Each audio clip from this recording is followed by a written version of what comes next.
Good evening, friends. Hello. Seems like we ran out of music here. What's up, Satellite? What's up, Manic? Emerald, Le Retro Spiso, our Dominic, Cragger, Silver Mike. Hi, everybody. Happy Friday. Hope you're doing well.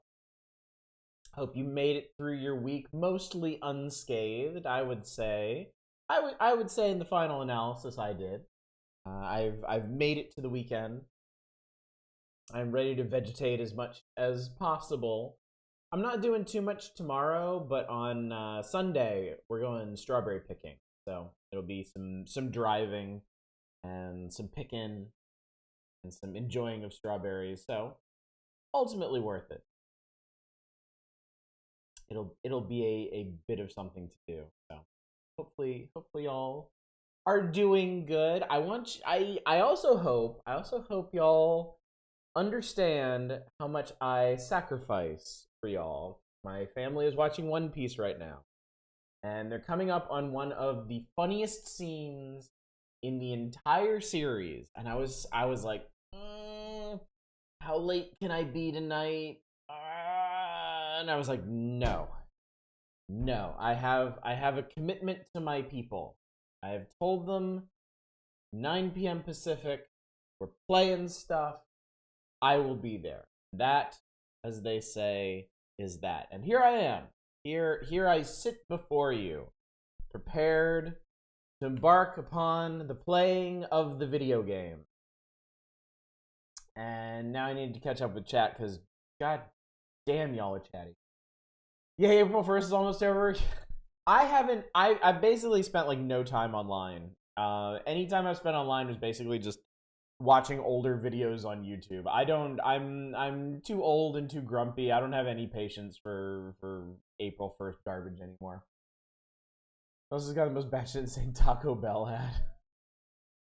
They're called Pen Chalet sent me an email saying to avoid pronunciation problems that plagued them since the opening. They were rebranding to Pen Chateau. Laughed at that. That's pretty cute, I'll give you that. April Fool's Day used to be okay until the window on acceptable humor shifted too far, just being an asshole. Yeah, that's kind of society in general, I think. We had music. Oh yeah, I picked. So this is not actually what we're starting with. This is the menu screen for Knytt Stories. We're gonna start with Knytt. But I put this one up because A, it's animated, and B, it has menu music, or at least it does. But it's such an ancient game, I guess the menu music doesn't cycle. So.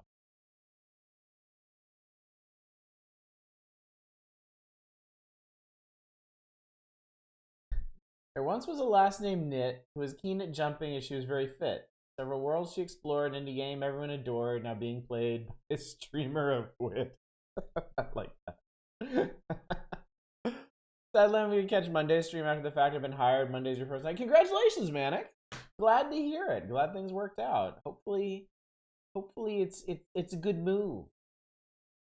Good opportunity. That's good to hear. Life of streamers is a hard one. It certainly is. What's up, Eva? Yeah, I know. I love this menu. You missed out on the nice atmospheric music too, Eva. Hate to tell you, that's what you get for being late tonight. I'm taking art classes to help with my self-control. Have been helping me understand where to draw the line. What's up, ND?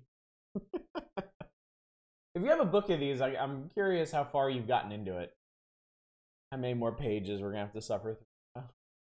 Sick right now, using my voice hurts. I watched Tetsuo 2 and I don't know what happened. Those don't sound like things you really want to combine. Like, when you're sick, I don't know that you really want to be watching shit like Tetsuo the Iron Man. Could link you my database. Oh, God, a twofer. Endy, you shouldn't have. Really? Yeah, I was like, just go screw yourself. That's what fair. I have no counter argument to that. Entirely fair. All right, chat. Well, before we get started tonight, let's see. Did I click on this? Actual. Oh my god. Oh no. Oh, why does this exist?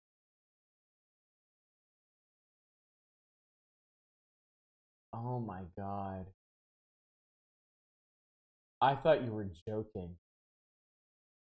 That's That's terrifying.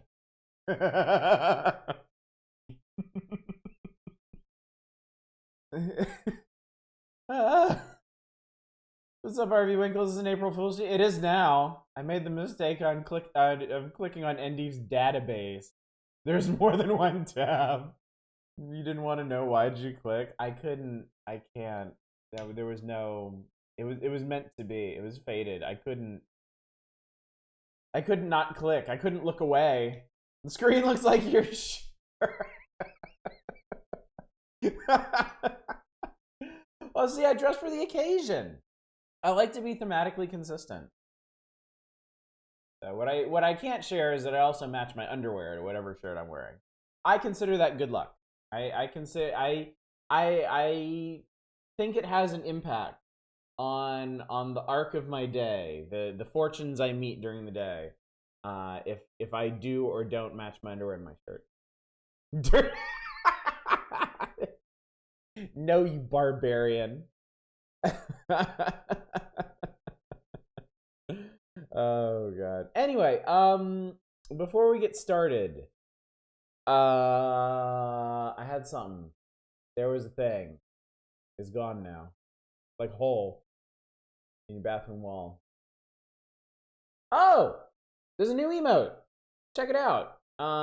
We have been going through the emote requests. We have added a new emote. The other ones that have been requested for whatever reason did not work out.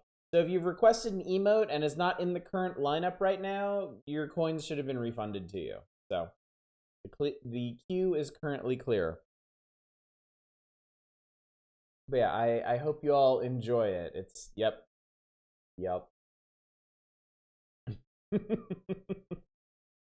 Feels like the kind of thing y'all will get some use out of.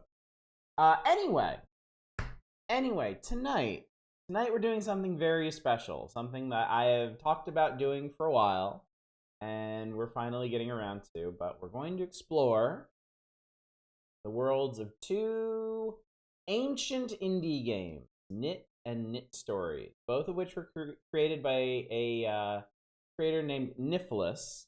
His name's like Nicholas Nagarin or something. European developer. Makes all kinds of really interesting little game experiments. A lot of platformers. And Knytt was the first one of his works that I discovered and I really connected with. All of his games have a sort of, how do I describe it? Otherworldly, like almost dreamlike feel to them. And they're all just absolutely dripping with atmosphere.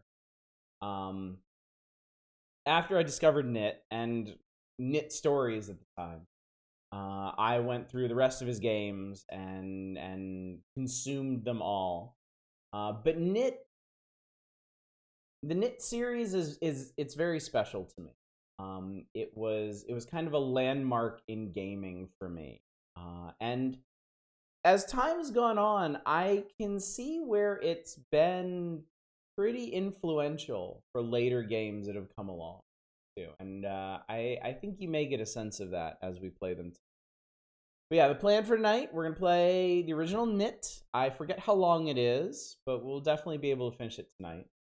And then we'll start exploring this Knytt Stories, which is Nicholas made some stories for Knytt Stories, but it's mainly a platform. It was a platform that came with a very simple editor that let you make your own Knytt game, and people have made many of them, many thousands. In fact, they're still making them. There is still a level repository online. I have grabbed the 100 most recent levels that were contributed to the repository. All of them were made in the last 2 years. One of them I grabbed, I forget which one, was made in the last week. So it's something that persists to this day. Have you made one? I tried when I was younger and I didn't get very far. But yeah. Remember playing Knytt Stories in middle school? Knytt Underground is very underrated. I love Knytt Underground. And if tonight is fun, if y'all enjoy tonight, we can do a full playthrough of Knytt Underground at some point. It's pretty different, honestly, but not in a bad way necessarily. Trying to go finding too many flaws. I know nobody likes a nitpicker. I was waiting for the right moment to use that one. Yeah, Knytt Underground is really, it's a really neat game. Anyway, so let's get started by not playing this because this is not the game we're gonna play. Let's go to the one we are going to play.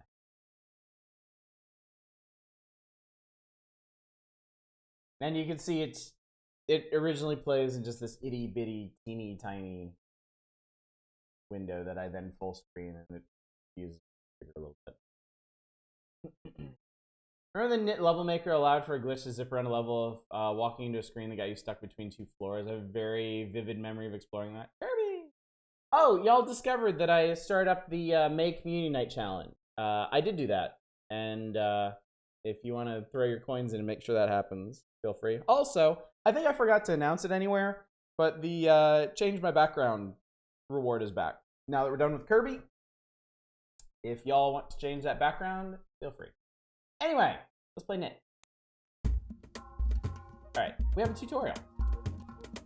Move, use left and right arrow keys to jump, press S. Let me know if I need to adjust the sound levels. Yes, change wallpaper is back. It has returned. When you stand next to a wall, press the up arrow to climb it. So you can just freely climb walls in this game. Sound levels are fine? Okay, good. It's always hard to tell with indie games, because I don't,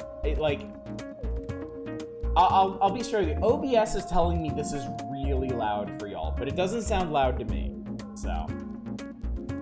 Position yourself here, hit S, then quickly press the left arrow. At the time you use right, you'll perform a wall jump. And I did. Save your game off and stand here and press the down arrow. A bit louder than your voice. I think that's probably going to be okay because it's not a particularly loud game in general. But we'll see. We'll see. When you hold the A key, you will see the direction of the nearest item which you need to pick up. The Q key shows which items you have not yet collected. More on that later. This is the end of the tutorial. Good luck. All right. Let us begin a new game.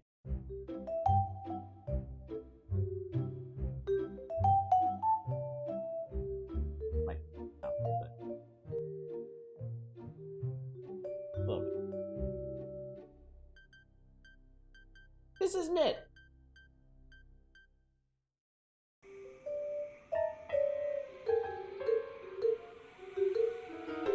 Uh-oh. That probably wasn't supposed to happen.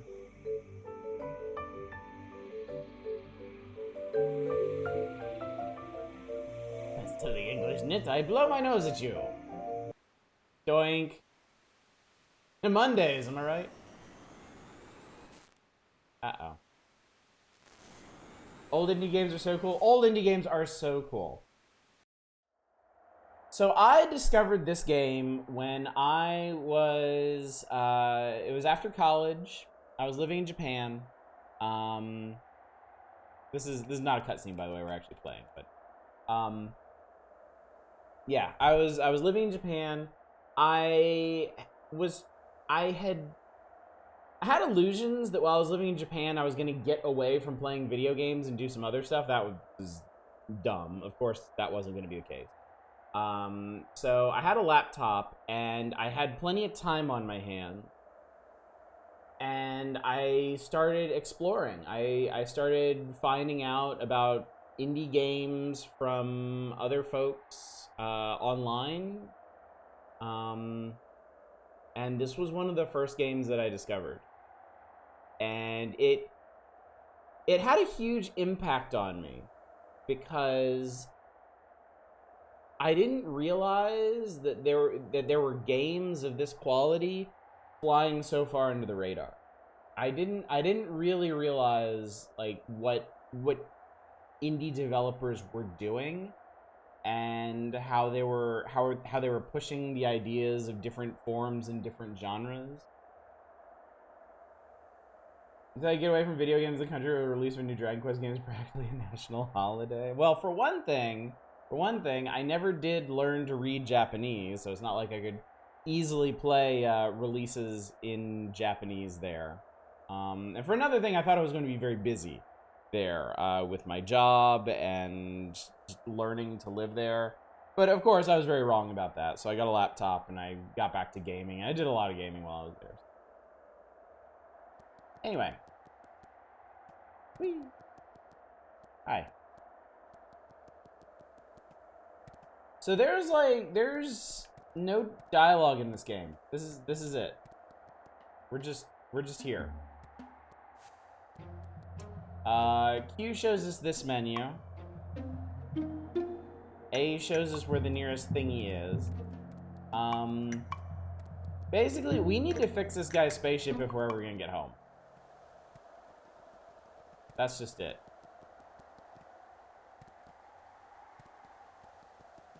I think maybe it was explained on Nicholas's website where you downloaded it from.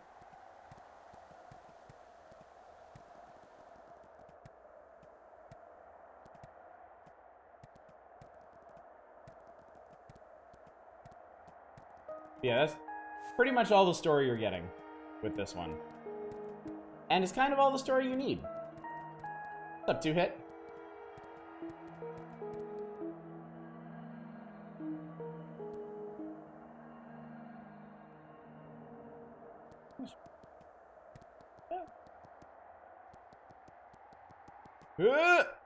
I can! You can make that. Knytt is the last, and she's keen at jumping. That's all. Well, Knytt is actually...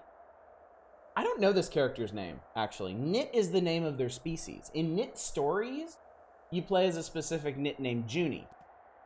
She might be the one you're thinking. Like the use of negative space there, transitioning from the tower to the clouds. And here we have a little cloud world. So I don't remember the path that I originally took through this game, but I do know the first time I encountered one of these little settlements, that's what kind of like opened my eyes to what was going on here. Like, there's no dialogue here, there's no quests, there's no interaction points, there's nothing. This town solely exists to flesh out the environment. It's purely like passive environmental storytelling. And that kind of blew me away. Do you ever get traversal upgrades in Knytt? No. No. There are no Metroidvania elements in Knytt. Those show up in Knytt stories. Where's the next piece? Our next piece is down there, but we're certainly free to go exploring. Yeah, Knytt stories is set up as more of a Metroidvania. This one is just pure exploration. You don't ever get any upgrades, you don't get any new abilities. It's just you exploring this world, looking for pieces of the ship. Hi. How long would you say this is? I honestly don't remember. I don't think we'll have any problem finishing it tonight. And having plenty of time left over for Knytt stories. So I want to guess like an hour maybe.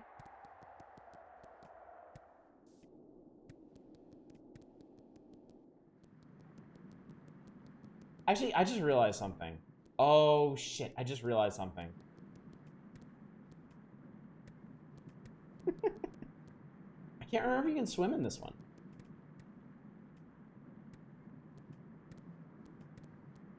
So again, this part of the map serves no purpose other than atmosphere. To just show you in a cozy little cave underneath the water. And give you a little glimpse of the ocean floor here. And also this little guy. Hi. Another creator's website has been broken for a while. You can still download stuff, but there's no about page for anything. Yes, that's where I got this from, so yeah. Okay, there does appear to be a piece down here somewhere. Ooh, okay.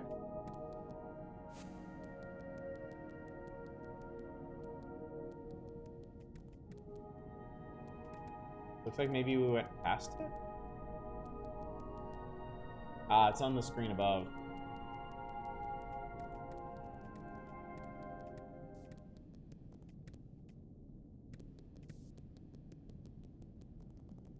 You all having some desync? You're in Knytt Underground now. Technically, yes. Alright, let me check something. Okay, you can die in this. Hence the save points. Knytt doesn't like water. Oh, this appears to be a one-way path.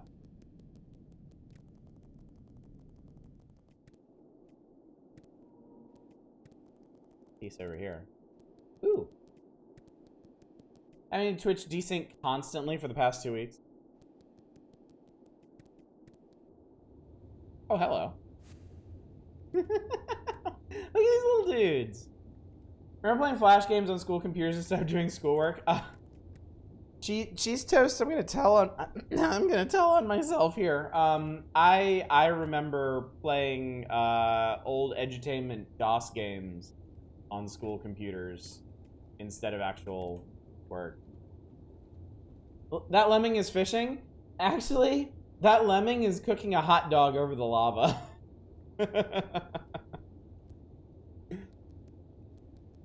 I guess it's nice and warm down here. Y'all y'all need to understand, like, the first computers I used at school were the old Apple IIe's, the ones with the black and green displays.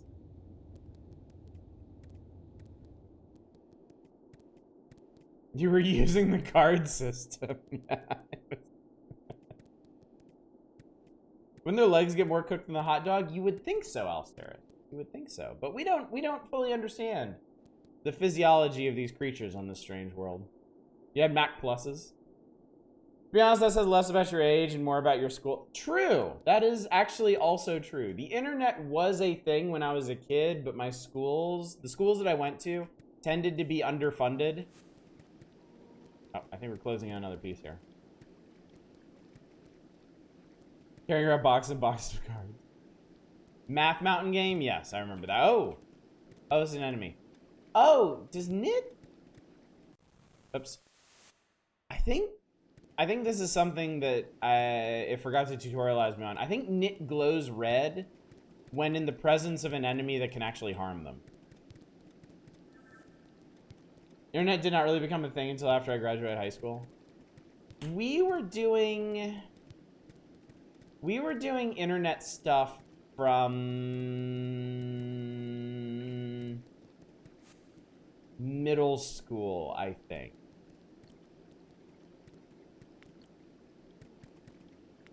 High school, definitely, because I remember in my high school statistics class, I did a project where I compared the prices between different online retailers, and that was when Amazon was first coming. I think that was when Amazon was like first starting to experiment with things other than books. Oh my god, look at these little critters. Look at this guy. Internet was a thing in middle school for me, but by the tail end of it, like 7th grade. I had typing class in high school, which I took for easy grades. We started typewriters, and the computers we moved up to weren't much better. Oh, look at this guy. Oh, look at them. They're so pissed at each other. Internet in high school until last year was slower than dial-up. Sometimes it would take 30 minutes to load a single website.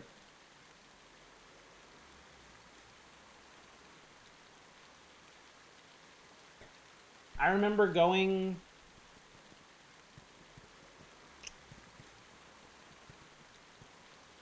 I think it was during library time at school. I would I would try to get on one of the computers, and I would go online, and I would go to the website for the Star Wars collectible card game, and I would pour over all the cards that I didn't have yet. I remember printing out the card lists from the official site and using them as a literal paper checklist. Is this it? Wait.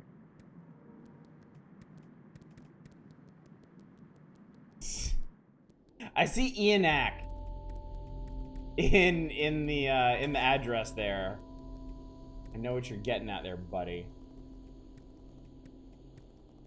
Classic internet was so much fun. I miss that. I remember web ring. I remember web rings of like shrines to different characters and like websites of differently themed jokes and yeah, GeoCities web rings, dude. God love them. Oh no, I'm under the bridge. Shoot. Anyone remember Hypnospace? Of course you remember Hypnospace. Hypnospace was supposed to have a big announcement today, and I missed what it was. Sign my guest book. Oh, check it out. We'll bug people.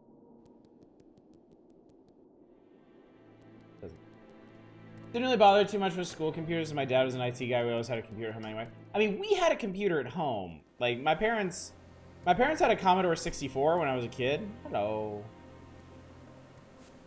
But it took them a while to, like, catch up to modern computing after that. Is that what, did they announce a sequel today? Was that it? Was that the thing? All right, I need to go get that piece.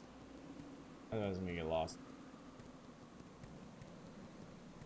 Whatever that piece is, we're gonna get it. I guess it's apparently right there. Remember the first free domains we had access to were this cjb.net? Hello. Commodore 64s are like cockroaches. For the usual delays getting started, you've only been playing 2 minutes. I'd say we're like 15. You haven't missed too much. I found 2 components out of, I can math, 11. And there's still plenty of gorgeous scenery. Like this dude's fishing, that lady's sunbathing. That lady's swimming. I can't do that. I will explode. Ugh.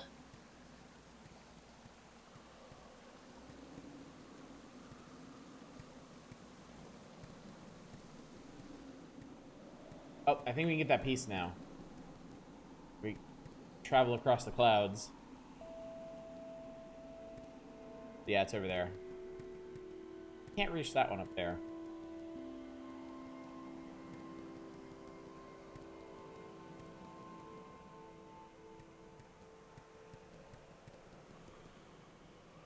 I like movement in this game. Yes, it's so wonderfully fluid.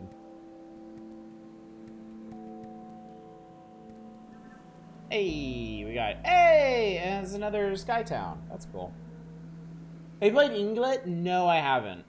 No, I have not.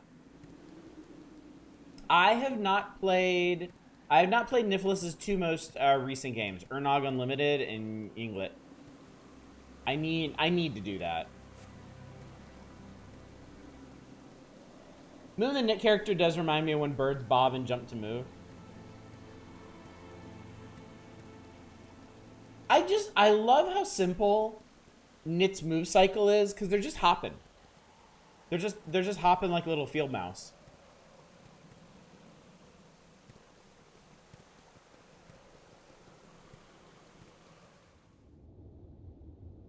Ooh, I think we have a volcano situation here. Yes, yes we do.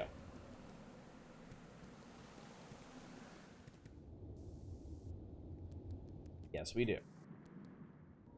All right, and there's a piece somewhere down here. Well, obviously not down here. Although, yeah, be over that side. Boop, boop, boop, boop. The screen transition was like, "Hello, welcome to hell."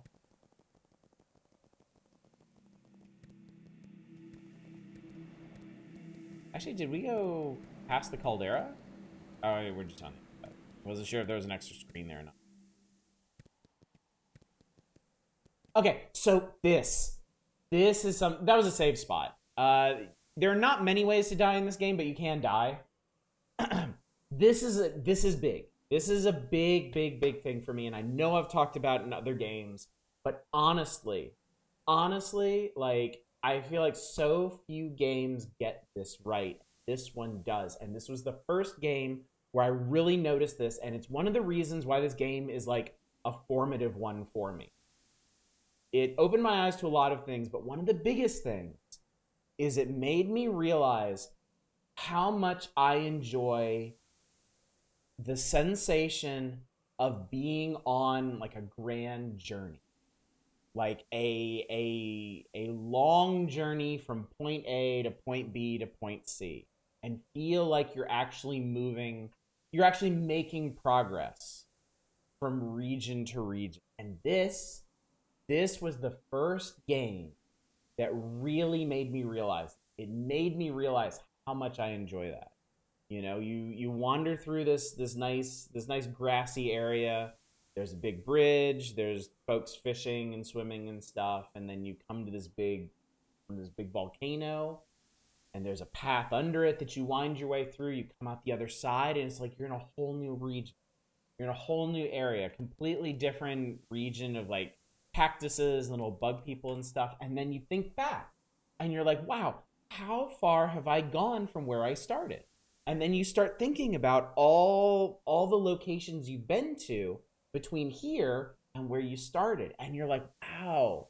Like, even though this is not a huge game, this is a tiny little indie game, but it does so much with the space that it has. It does so much with its environment and the unique feels of them and the pathing from one to the next to the next to the next. It honestly ends up feeling like more of a grand epic journey than, modern games that are 10 times this size. And it really clicked with me when I first played this, just how deeply affecting that was. That I could be playing this teeny tiny little free game that I downloaded as this little teeny tiny person running around in a world full of teeny tiny little things. And yet I felt like I was on this incredible adventure, you know? And indeed, it's been very rare for a game to similarly capture this feel. Um, it's something that I very much notice now when I play games. Titan Quest, totally different kind of game. It's absolutely a love letter to Diablo 2, right? RPG, hack and slash, classical mythology, all that. But the way they laid out the world in that game at the time made it feel so much more like an epic journey across lands and continents and worlds than any other game, than any of the Diablo games. I really felt like I was on this like grand journey, like Odysseus or something. Case in point, games like Just Cause 2 feel like you're not really moving at all despite being massive. I know what you mean. Yeah, I know what you mean. And the big one for me that I think is supposed to capture this feel and really doesn't. I still love the game, don't get me wrong, but I feel like Subnautica. I feel like Subnautica actually doesn't really manage to do this. I feel like Subnautica, like they build a very effective world in both Subnautica and Below Zero, with a lot to explore and a lot to do, and it works really well. But I never really got the same sense in that game that I was on this grand voyage. Like if I go from like the safe shallows to like the edge of the plateau, I don't get the same sense of wonder and discovery that I do from this game. It ends up feeling as small as it does. And I think that's something that this game doesn't. I can't even like I can kind of tell you how this game does it, but not in a way where I feel like I could replicate it. I feel like you really need like a very clear sense, like a vision for your world to make something like this happen. And I think it's truly remarkable. No game that did that really well for me, Dungeon Siege. You know what? You know what, Eva? I can see that. I can see that because Dungeon Siege feels huge when you are playing it because everything is such a journey in that. It's such a hike. I feel like Super Mario World did that well in terms of landmarks from the overworld showing up in the backgrounds, the individual levels. That's also a good point. Yeah, that is as something as simple as tying the world map and the individual levels together. Yeah. Never played Subnautica. I hear good things from people. Whenever I see the game, it looks kind of bland and samey. I wouldn't say that. Subnautica is one of my like top 10 games of all time. I think. It may not nail this particular feel, but it gets a lot of other things right. And I think more importantly than anything else, it's like the most viscerally fun crafting survival game there is. Like every other crafting survival game I played gets a little too bogged down with the actual crafting and farming of materials and stuff. And Subnautica's like, nah, fuck it. It's fine. Spend like 5 minutes in the water and you will have all the pieces you need to make a giant custom sea base.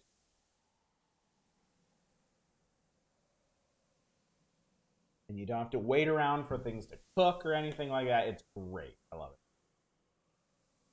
Big thing for you, Breath of the Wild. I know we don't talk about Okami here. Okami felt like a road trip to you, an effective one. I mean, I get that. Like, Okami is not verboten here. I just, on a very personal level, I just didn't really like that game. Y'all are absolutely allowed to like it and say nice things.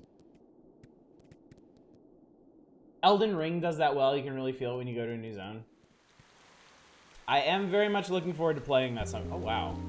Oh, shoot. It's the other side. Dude. It's the other side of that underground lake. Yeah, look. It's the angry green-hatted guy. Again, this serves no purpose. There's no reason for this other than to show you the full scope of this neat underground lake and appreciate it.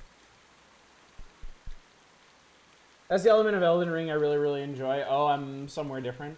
Yeah, isn't it funny how a lot of open world games actually don't really manage to nail that feeling? Nice use of musical sting too. Yeah. I think Niflis is a real big sound guy. I think that's one of his major focuses. So all of his games have like really, really solid sound design.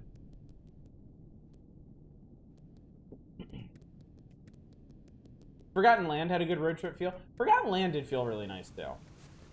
Forgotten Land had a good feel, too. Skyrim isn't super great at. I mean, I was just thinking about Morrowind. I love Morrowind, but yeah, I don't remember a similar feeling of like... I mean, the thing about Morrowind is it was the first open world game that I really played, and one of the first ones to have such a detailed world. I feel like Morrowind like hits a lot of the right notes, but also kind of by the end ends up feeling as small as it is. And I really think that's the key to this is Knytt. Oh, look at the little guy in the water. Look at that little dude there. I think the most important thing here is Knytt manages to feel so much bigger than it is. And that's the key. That's the key. Some games, like, does the glowy water kill you? It does, yeah. I think. Find out. Yeah, it do. Some games end up feeling smaller than they are. Subnautica does. Morrowind does. Some games end up feeling as big as they are. I would say something like Horizon Zero Dawn falls there. Thank you for that. Like, Horizon Zero Dawn does a fine job of giving you a big open world to explore, and you know you feel like you're doing some major traversal there, but it's still like there's still something special here that isn't there. Look at this scene. Just look at this. Look at how simple and evocative this one screen is. Journey feels big to you? Yeah. That's actually Lodra High. That's a really good point. I think Lodra High captures this feeling perfectly. I think Journey captures this feel. Journey manages to feel a lot bigger than it is. Journey, yeah, it's on Steam. You should look it up. You've probably seen it before, Manic. It's a pretty well-known game. Yeah, and isn't that funny? It's an incredibly linear game. And not a particularly long one either, but it manages to feel so huge and so sweeping. Oh. Okay, that was a bit. Alright, we're getting close to whatever it is. Don't mind Subnautica feeling a bit small because it takes place entirely within a volcanic caldera. Yeah, I'm not... Yeah. I want to make sure people understand. I'm not knocking Subnautica for that. I'm not knocking Subnautica for feeling its size, because yeah, that is part of the setup of the game. And Subnautica feels as effective as it needs to be with its atmosphere. But yeah, this is something what I'm pointing out here, this ability to make your game feel so much bigger and so much grander and so much more lived in than it actually is, I think is just such a rare thing that it's important to call it out when it happens, like with this game or like Journey or with Titan Quest, and identify why it works the way it does.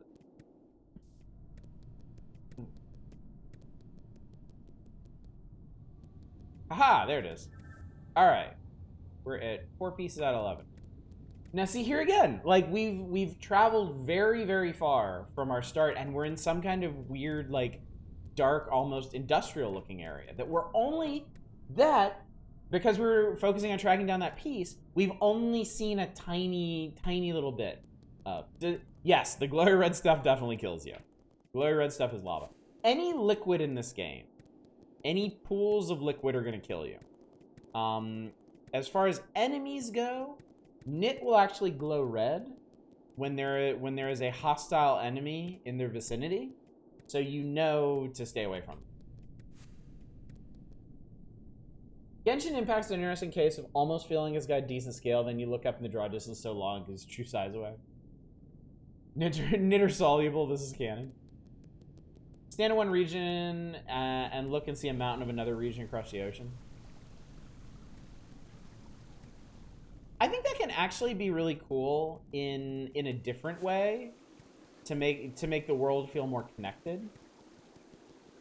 Am I making a loop here? Did I do something? No, I'm on top of the bridge now. Actually, Dark Souls 1. Dark Souls 1 is another one that I think captures this feeling really, really well. Because of its incredibly well-crafted and interconnected map. It ends up feeling like, oh, look at this guy! It ends up feeling, I mean, it's already a huge game, but it ends up feeling even bigger once you see all the connections and how everything fits together. Knytt does make it feel connected, but also makes it clear how small it actually is.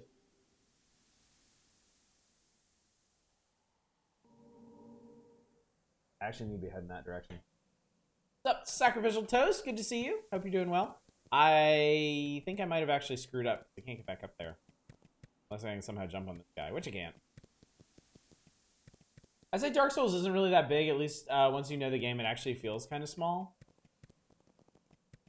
I don't really get that sense with Dark Souls 1, personally. Granted, I haven't played it in some time. I've watched other people play it in recent years, but I would still say, for me at least, Dark Souls captures the same kind of feel that this game does. Or not allowing you to go back to the beginning makes a game feel larger than it is. I think there's a difference between a game that feels like it's possible to backtrack versus one where it doesn't seem totally unfeasible. Dark Souls 1 doesn't feel small, it feels crowded? Really? Yeah, I never really got that impression of it either.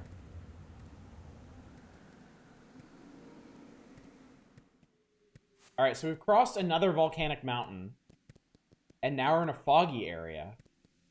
Ooh, we're in a creepy foggy area. It's so, I love it. Again, we've been traveling for so long, moved through so many areas. Now we're in a place that would normally be very, it would feel very hostile. It would feel very off-putting and unsettling. But because you've had enough time with this game to understand the nature of the world, it comes across as more of a curiosity. Like, I know there's not going to be any, like, ghost things jumping out and attacking me or like, evil limbo-style traps or whatever. So you get to have these neat, like, moody areas without that sort of stressful threat to it. Oddish heavily narrates game with environmental storytelling. Excuse me, this is my thing, all right? My thing is talking incessantly over games that I enjoy, so that no one can mistake why it is I like them so much. And also so I can feel like a very smart boy for all these clever observations I'm making. I might not be able to make that jump. Ah, I did. And then I died. Just finished playing Fury of Dracula with some friends. What is Fury of Dracula? Been replaying Sekiro some. I had a session for laser hair removal on my face today. Hurts like hell. Ooh, I bet. Bet it does. There we go. I wasn't doing it properly. How did you play Hue? I don't believe so. Well, fuck that up.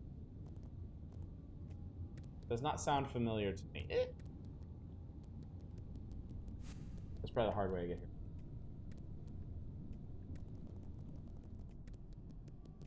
Maybe it was. Maybe I did it. Was something. Ah, okay, cool. I actually opened up a path by doing that.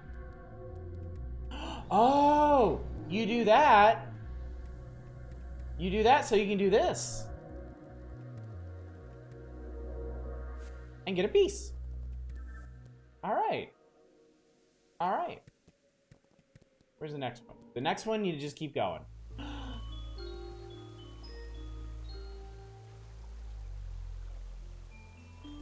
Yo, you saw the red guy in the lava? Limbo reference? This game was pre-Limbo, if I remember correctly.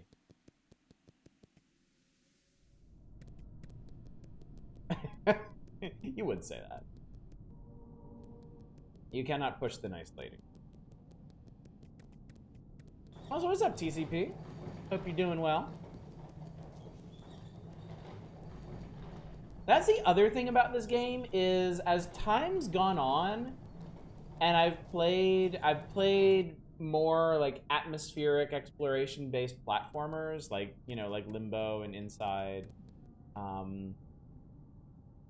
I feel like I see elements of this game in the games that came after it.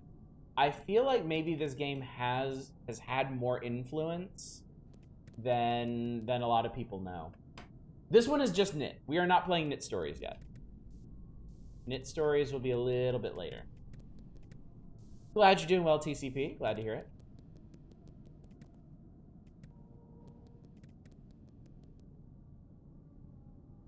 I think this is just another way to get up here. Inside sure gives you a sense of progression. It sure do. Yeah, Limbo and Inside both manage the same feel that I've been talking about here. The sense, especially Inside. Especially Inside. Inside was one of the most effective modern games in capturing the same feel. Oh, I love Inside's ending. I love it so much. It's so perfect. What's up, Arcane? How goes the knitting? It goes great. I love it. I'm being immediately reminded of how much I love this game. Because I've not played this game, I don't think, I don't think I've actually played this game since I originally played it. Back in, God, 2007 or something like that.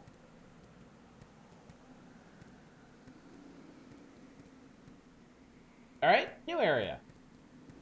There's a green guy. Hello, green guy. 1865. Yeah. Yeah, the Knytt was originally published for the difference engine.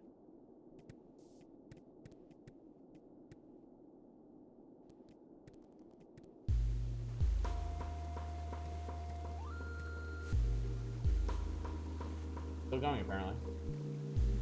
Yep.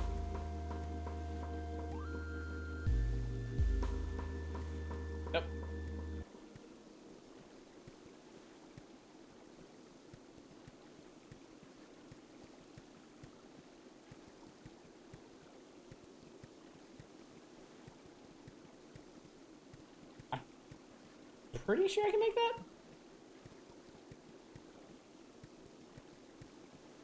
Ah, there we go. All right, cool. Do you know the career of Knytt collaborator Charles Babbage to create this game? Inside's ending gets much more eerie when you realize there's a diorama of where you end up in the labs, including the spotlight on your end spot. Yeah. I think maybe I was supposed to get here a different direction. Unless there's a piece down to the left that I'm just not close enough to reach. This looks like brickwork above us. Oh, I think we might have made it to a temple. Haven't seen this game since it came out either. I forgot how lovely it looked. Yeah. It's got such a simple, effective style to it. And yeah, and then the secret ending. I love the way the secret ending ties it together. There's just enough there in Inside to piece together the actual story, but then plenty more to like leave you kind of uncertain. What is the secret ending? I don't really want to talk about it. Like, I don't want to spoil it for anybody who hasn't played Inside. Oh, it's another one of these jump. Maybe I'm not supposed to go this way.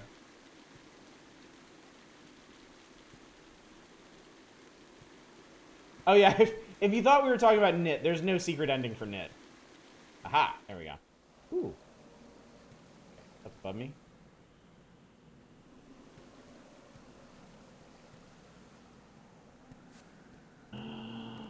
I did do this backwards because you can't get it from that side. No.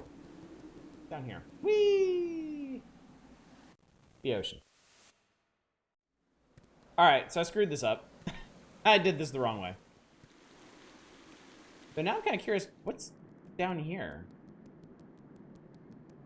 I wonder why Twitch doesn't have a spoiler chat function like every other chat thing. Question.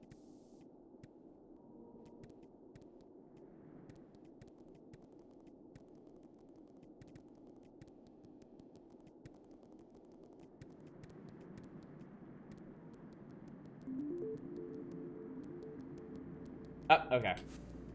We're close to another piece now.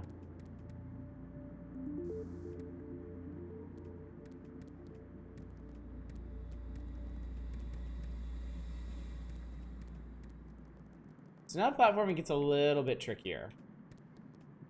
A little bit puzzlier.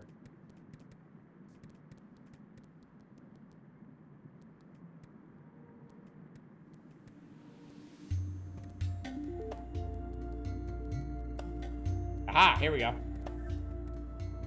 Don't ask me how that piece got here. I couldn't tell you.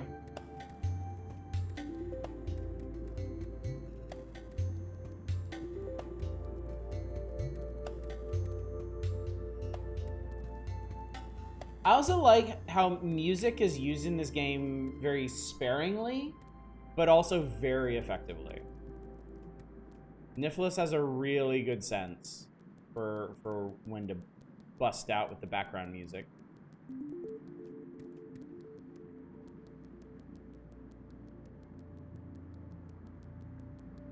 That's fish.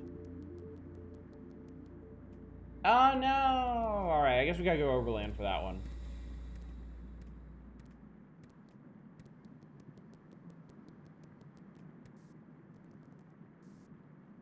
Oh wait, no, this is a different undersea path, right? Oh, it's just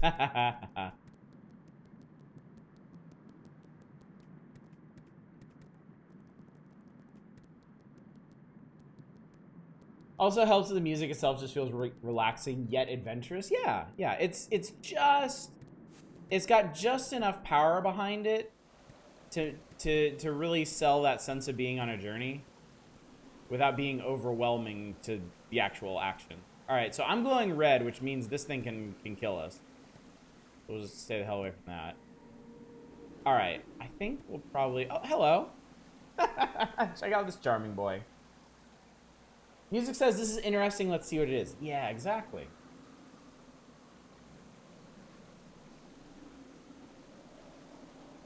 The music is like perfect encouragement.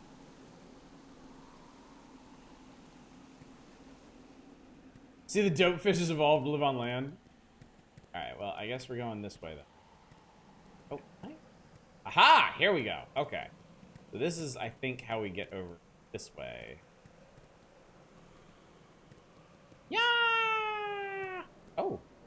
Look at that. I found a mountain! On the other side of the dope fish. And the game is like, congratulations! Here's some new tunes to enjoy.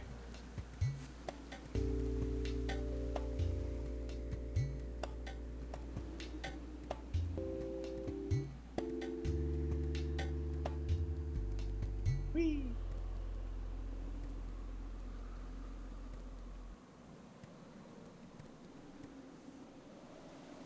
There's something.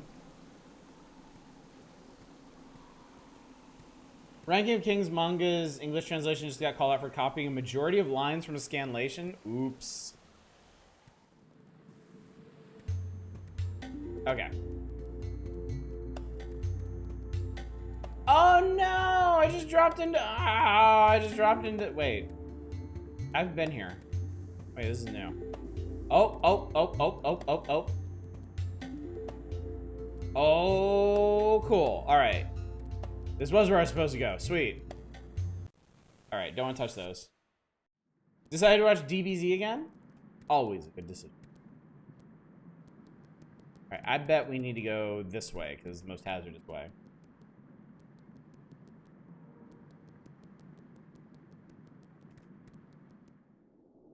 Slightly tempted to Google what the most solid cloud and see if it can actually support the way of a human being. Spoiler alert, no it cannot. All right, we got a new area, this time with something completely different. Something we've never seen before, which is, yep, sharp, possibly electrified crystals. And some very different music to go along with it.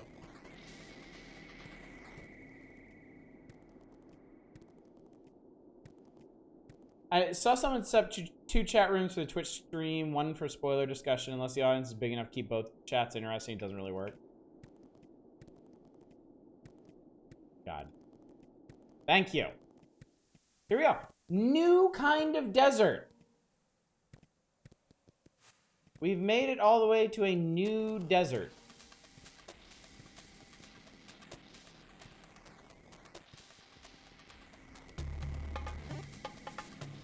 Gonna be dipping out, want to play Elden Ring, make progress. In order to do that, I have to stream it. Good luck, 2-Hit. Good luck. And thanks for dropping by. It's great to see you as always. Desert or mesas? Why not both? Oh god, there's another level of desert above the... See, that's just cool. That's just such a cool concept. It reminds me of that one level in Mario 3 that I really like. Where it's in World 2, it's in the back half of World 2, and it's this regular desert level, but then there's like a wood ceiling above the whole thing, and if you fly up the absolute left edge of it, there's a second desert on top of the first. That has always been one of my favorite Mario 3 levels, just because of how neat that discovery is. Okay, so there's the piece we need, basically on top of a mason. So maybe if I climb up this, maybe I can drop down from somewhere? Maybe not. Maybe so. Haha, I'm a genius. All right, we're over halfway. Oh, we're significantly over halfway. Just 4 more pieces to go.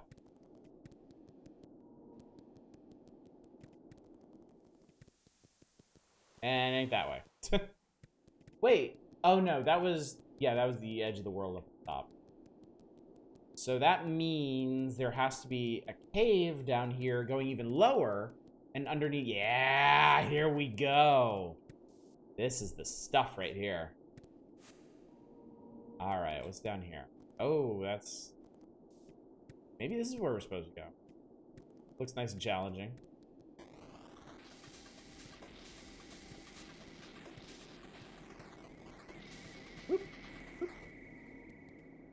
We're getting up under whatever it is we're supposed to get to. Oh, good feeling. Ah! There was a... I ran my face. Ran the top of my little knit head into that. Oh, are we just, like... I mean, there's no point in going over there. I guess this is... So maybe this is... So you can save yourself from screwing up on the upper area? That's what it seems to be.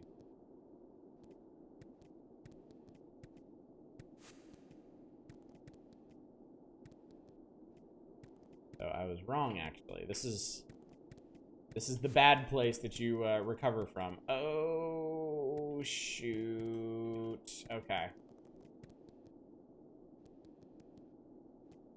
Yeah, I might need to go around again.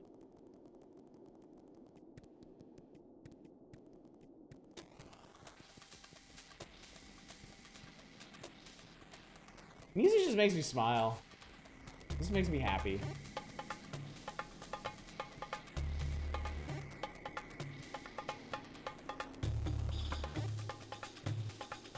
Yeah, we had... That's right, we had to loop around.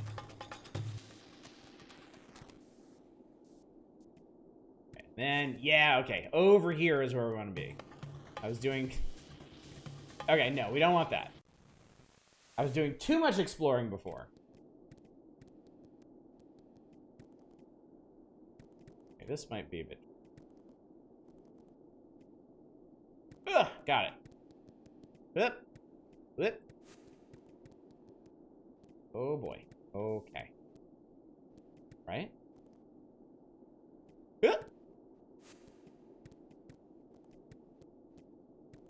Oh, another game. Another game that feels like it took a lot of cues from this game. VVVVVVV. The exploration in that game feels very much inspired by this one. If I fall down, up, I end up here. That's why this exists. An easier way back. DBZ on Crunchyroll is a new dub for the early episodes to match the later ones.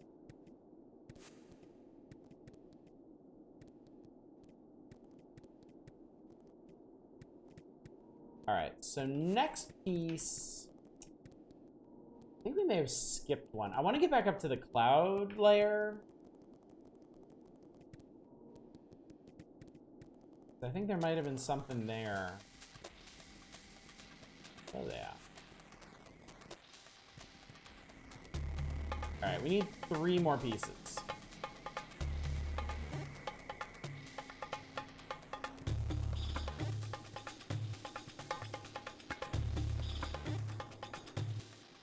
Here we go. Back to the tunnel.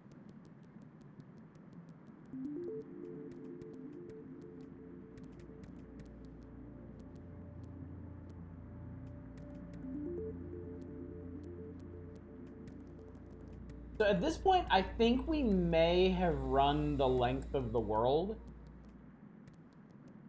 I think we may... I think we may have made it to... the far side of the world. And we missed a couple pieces along the way.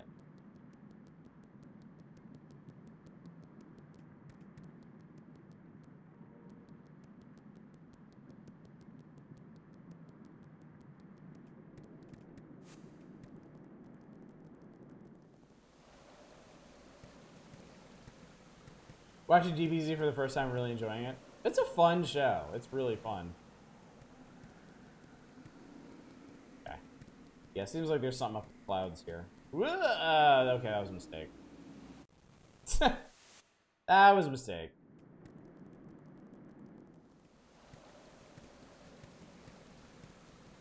Oop.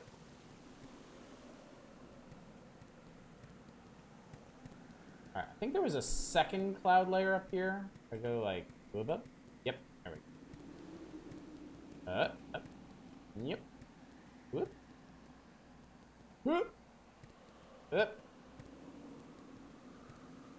Whoop. And then we're here. Okay, so we need to get up into this castle.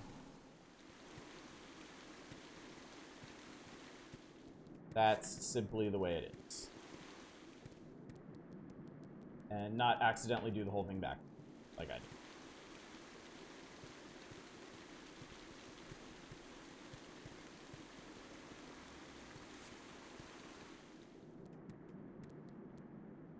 Hey there.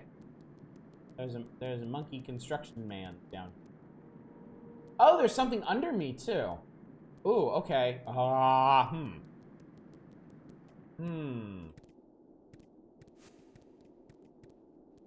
Oh, well, there you... Jesus!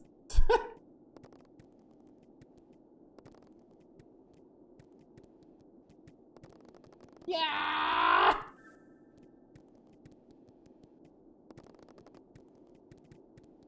Alright, well. Cool. Well, I prefer the manga because it's more streamlined. I want to watch Super and realize I hadn't actually watched Z in like 25 years. Yeah, before my kids were born, before we started watching One Piece, my wife and I watched all of Dragon Ball Z, and Dragon Ball GT. Wait, is that right? I think that's right. Rewatching DVDs just reminds me I still One Piece to rewatch sometime. Yeah, here we go. I didn't go overland here, did I? Yeah, this is what I missed.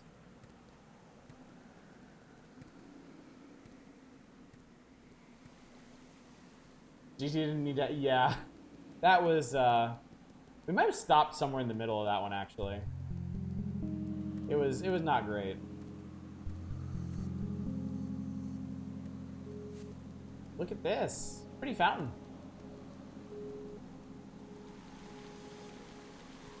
Alright, we're gonna get this one. No, Twitch, you're doing so good. Behave, Twitch. It's a fun, knitful night. You need to be nice about this. Ah, here's the piece. There be. Boom. One piece left. The fabled One Piece. I guess I can make this jump. I hope I can make this jump. Make the jump! Woo! There we go. Alright, I don't know if this is a jump I can make. Oh, it's the courtyard. Never mind.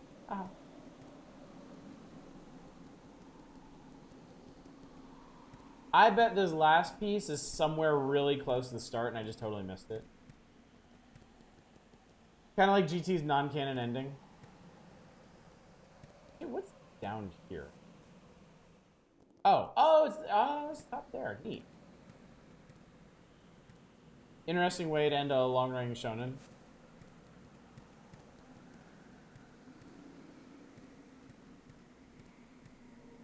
Yeah, that, whatever the last piece is a very, very, very far, very, very, very long way away.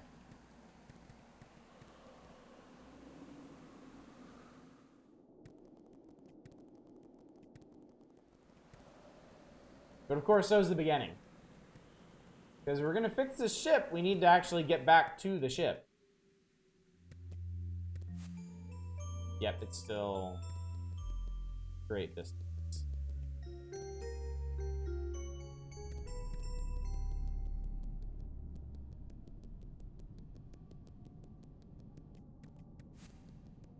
I've always really loved the sound of Knytt's feet on the ground. It's such a okay. It's such a pleasant pitter-patter. Ah, okay. Last piece on the last One Piece volume, good luck. So, can I make it through here, or what? Oh, Lord. Okay, you can. I think that Spider's designed to have just really unpredictable moves.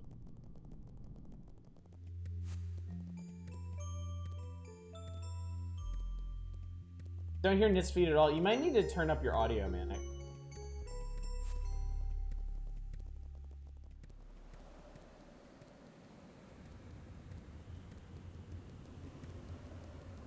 It's not like super loud or anything, but you can hear the little pitter patter of their feet.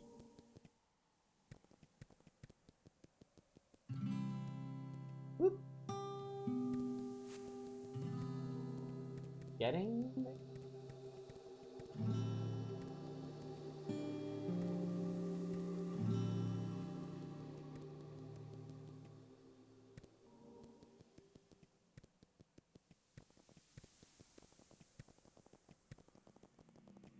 And yeah, different sounds for running and climbing. Which is nice. Oh, that's right. We made it back to the volcano. Whee!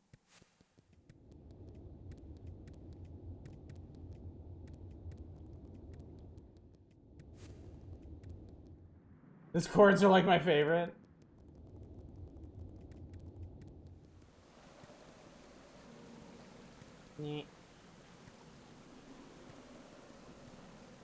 So here's another thing about this game is, so you end up traversing this huge world, not actually huge, but it feels huge the way it's presented. You end up traversing this huge world to find all these pieces of the ship, right? After you get them all, you have to go back. You have to go back to the start to repair the ship, right? And you would think that after like spending all this time running around and exploring the world and finding these pieces, when you take the direct path back, it would make the world feel a lot smaller, but it doesn't. Part of that is you might end up running across some things that you didn't even see the first time. But the other part is, you know, the strength of this game, what makes it feel like such a, oh look, exactly what I was talking about. We didn't see this village the first time through. And now I've got a little village of happy blob peoples. I guess they're happy. You can't really see their expression. Yeah. But you know, you get the sense of grandeur from this game from traversing the different kinds of areas and the way they connect to each other. And you're just doing that in reverse. And even though it might be more direct, it might take less time, it doesn't make it any less effective. Okay, I don't think I want to go this way. Might, but... Alright, we've actually made it back to the start. And I think down there is where I need to go. Remind you of the soot creatures from those one anime movie? Spirited Away. Spirited Away or My Neighbor Totoro. They're in both of them. Spirited Away is my favorite Ghibli film. I love it. Are they in Howls too? Little soot spirits? I don't remember. I don't remember Howls super clearly. Never seen Totoro? Totoro is wonderful. Totoro is excellent. Okay, so it's right there. It's on the screen above us. So,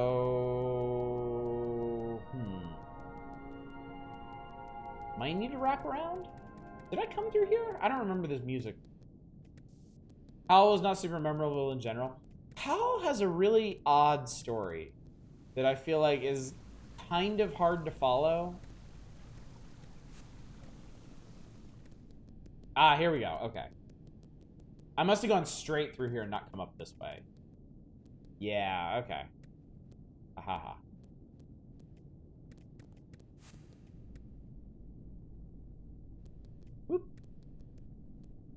And there it is. We got it. That's all the pieces. And now we need to go back to the dude. Liked Howl quite a bit. I don't think it's a bad movie. But I remember watching it the first time and, like, I'm not usually confused when I watch a Ghibli movie. Like, Ghibli movies feel pretty straightforward. Oh yeah, I remember this. Howl confused me the first time. And I was like, oh, I just need to watch it again. I must have missed some of the nuance. And I watched it again, and I was like, yeah, I still don't get it.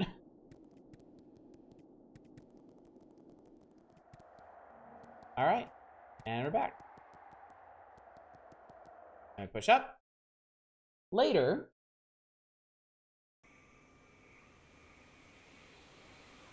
we have stitched their garbage ship back together.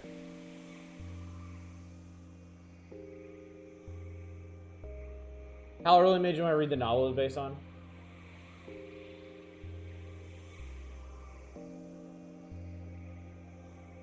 Yeah, I think esoteric's a good way to describe it.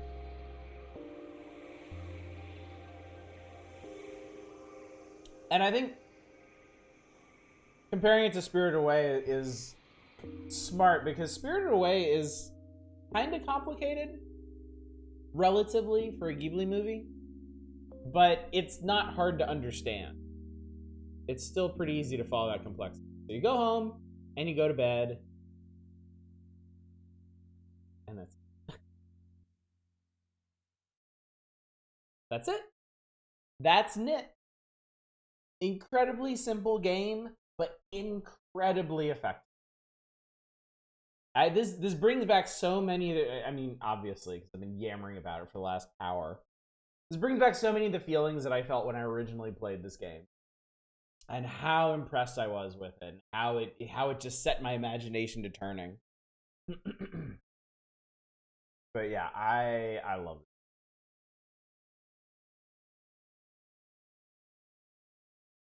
it. It's the ultimate journey, not the destination. You know, it's certainly gratifying to get the Knytt back to his little home, but that's it. That's all that you do. Not only does the download page still work, it grants you a Steam guest. What game are you talking about? Keep going. Oh, we will. But we're gonna switch over to Knytt Stories. Feels like it could have been on Newgrounds back in the day. I know what you mean. I don't remember any of the Newgrounds games being quite of this scope. All the Newgrounds games I played were all like just very, very small, compact things. Oh, Knytt Underground, which I bought 10 years ago on the PS3. Okay. They're rumbling outside. I think somebody was pushing a chair around. But yeah. Great game. Wonderful game. Let's go ahead and get into Knytt Stories. Ah, it's so pink.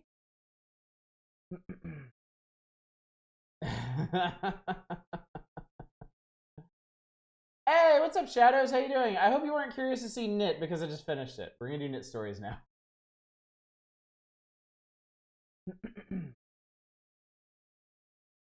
All right. So Knytt Stories is interesting. I was gonna say, as you close it? Yeah, exactly. So Knytt Stories is a very different approach to this formula. Whereas Knytt was just a very compact, straightforward, atmospheric platformer, Knytt Stories was envisioned as a platform. There's no big adventure in this one. Nicholas made a couple little adventures for it, but more as an example of what it could do. And then he released it alongside a level editor, where you could make your own Knytt Stories game. And he put it out there, and people latched onto it, and they have literally been making levels for this game for over 15 years. People are out there making levels for Knytt Stories to this day, the Knyttverse, so to speak. So, So it's less of a cohesive experience, but at the same time, like, there's infinite possibilities here. We'll play the Nifless stuff first because it is quite solid, and gives you an idea of what all you can do in this game. And then we're gonna just try some levels, and I'll say this now, and I'll say it again when we try the random user made levels.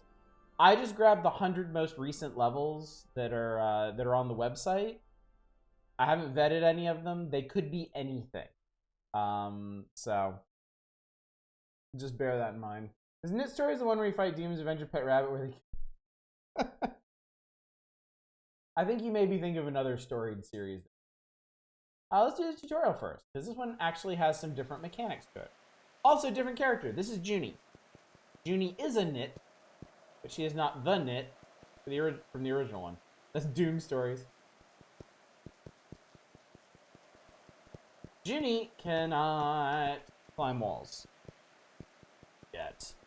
People love letters. There's a Kingsfield letter, and people are still using it. People are still actively uploading Wizardry 5 Ordeals adventures.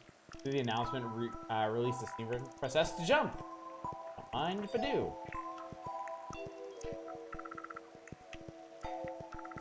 In a way, this might have been like the first swing at the Mario Maker concept. You know, without a major IP to push it. But the level editor for this game is extremely simple and straightforward because it's an extremely simple and straightforward game. All right. This power-up enables you to run. If you still prefer to walk, hold down A. So this one is structured more like a Metroidvania, or at least offers the opportunity for it. These are all the different power-ups and keys and stuff you get. Power-up enables you to climb walls by pressing the up arrow. So now we function like the Knytt in the first one. You don't need to jump from a wall. Press S and then the right arrow quickly. Down the white light and press down arrow to save your game. When do you get the plasma beam? It's so simple you could make a level for it, indeed.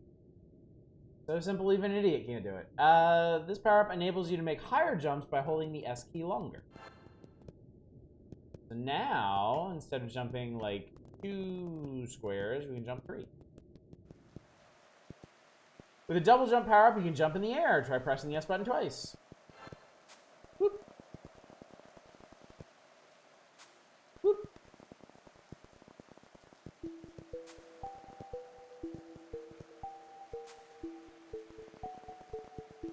So not only does this have the fluid movement of the original Knytt, it's got way more movement options. You can slow your fall with the umbrella, press the D button to toggle it. Whee! And the nice part is you can just have it out, like all the time. Oh, you finished Super Metroid in tonight's stream. Nice. Good job, man. Perennial classic. Remember that you can double jump when using the umbrella. Whee! Whee! Pretty sure fans took to updating the Kingsfield editor tools themselves, just keep using it. There's also a Tomb Raider level editor from 2000 based on late board design era that's still being used. Hold down Q to see which items you have collected. So we still got 3 power-ups and 4 keys to go. Tell me Super Metroid gets a nice big feature in Nintendo Power. What do you think? How do you think Nintendo Power handled a major first-party release? This power-up, you can see many invisible things.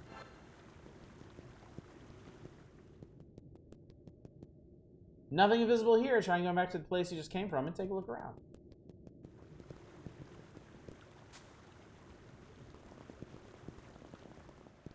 Ta-da! Ghosts! You can see ghosts now. Having this detector will make you glow red when an enemy approaches. Alright. The detector does not work on robots or other mechanical devices. I'm not sure why they threw that particular detail in. This power allows you to create a hologram. Quickly press the down arrow twice or press W. so you can make like a decoy. If the hologram is in use, enemies will see the hologram instead of you. Ah, okay. So Mr. Breadloaf here extends his spine when he sees you. Do that. Won't.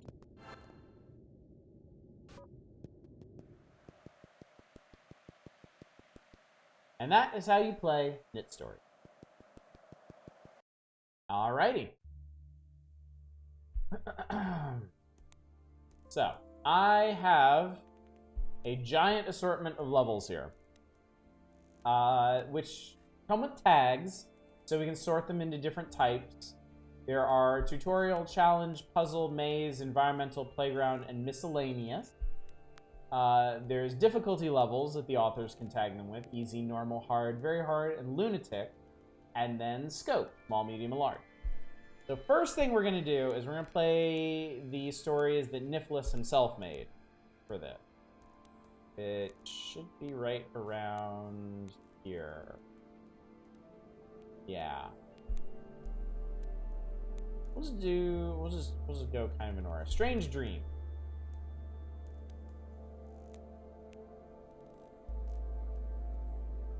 Is there a tag for greater than and less than 5 penises on screen at a time?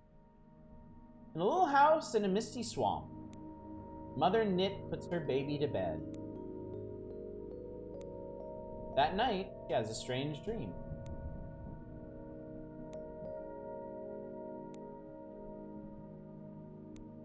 Uh-oh.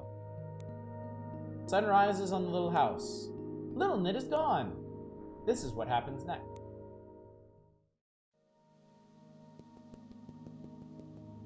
So you start with the run power-up in this one. Forgot about the art? Well, that's the thing about Knytt Stories, is it has support for little, like, still cutscenes like that. We have Knytt Stories where we're coming out with Crochet.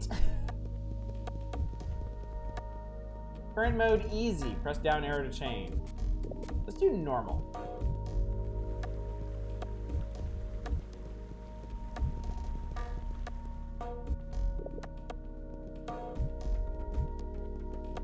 Okay. I think I need to go the other way first.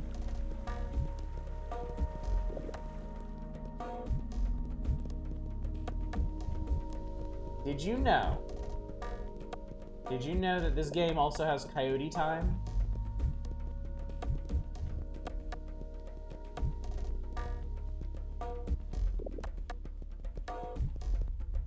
Pretty generous one, too. Like, almost a full block after you run off of something.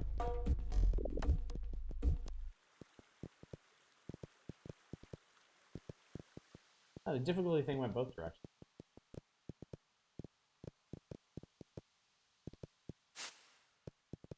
Knytt quilt. It's actually after Knytt Stories. Immediately after Knytt Stories, there was Nicholas did an experiment that didn't pan out, but I did get to play it, and I forget what it was called. It was like Knytt Worlds or something. Knytt Online. I do not remember what it was called. Whoops. But it was, I think the concept was that it was a Knytt game that could be live updated with new areas and, like, constantly expanded upon. You know, Uru's basically missed stories.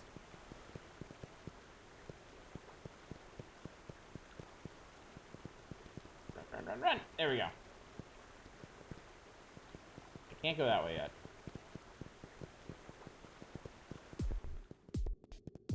Ah, here we go. Alright, now I can climb thing. And we made it to a really interesting area.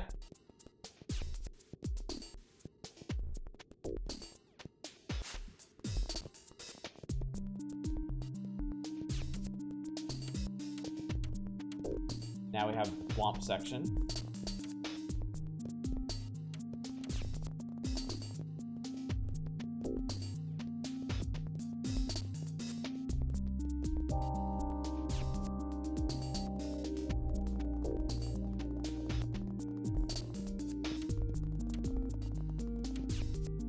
For some reason, this gives you a more atmospheric VVVVVV vibes. I see a lot of similarities between the Knytt games and VVVVVV.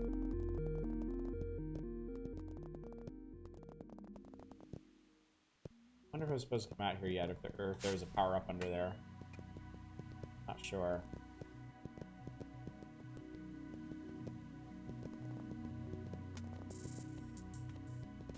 Ow.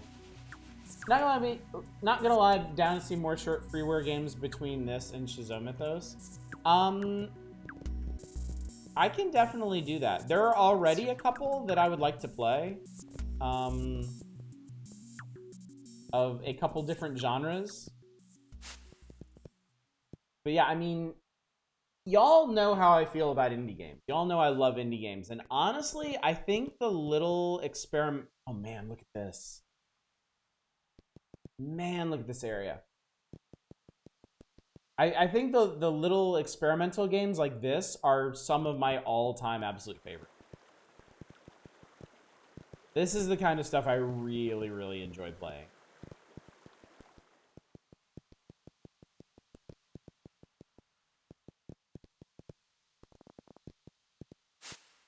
I don't know how up on the Myst series you are, but Uru's design is online hub world, which then led out to Instance Myst book. Sounds extremely similar to Experiment Proposal. Oh, okay. Yeah, I honestly know very little. Okay, you probably need like double jump or the high jump for that. There you go. I know very, very little about the Myst series. I've only ever played the original Myst. And somehow beat it as a child. There was literally only one place in that game I got stuck. To this day, I'm still very, very proud of that.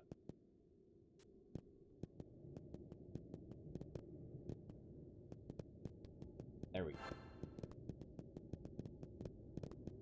I may have missed the high jump power. I'm not... Oh, look! Ghost Miners! You should at least play Riven. Isn't Riven, like, notoriously hard?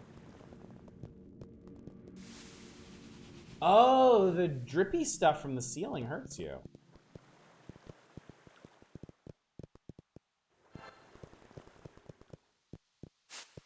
Oh, also, saving now saves your progress with power-ups.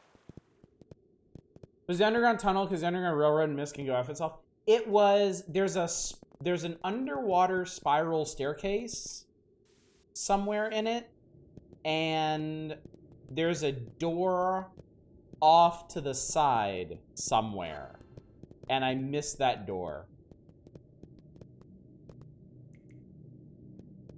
I don't think you lived long enough to feel hurt.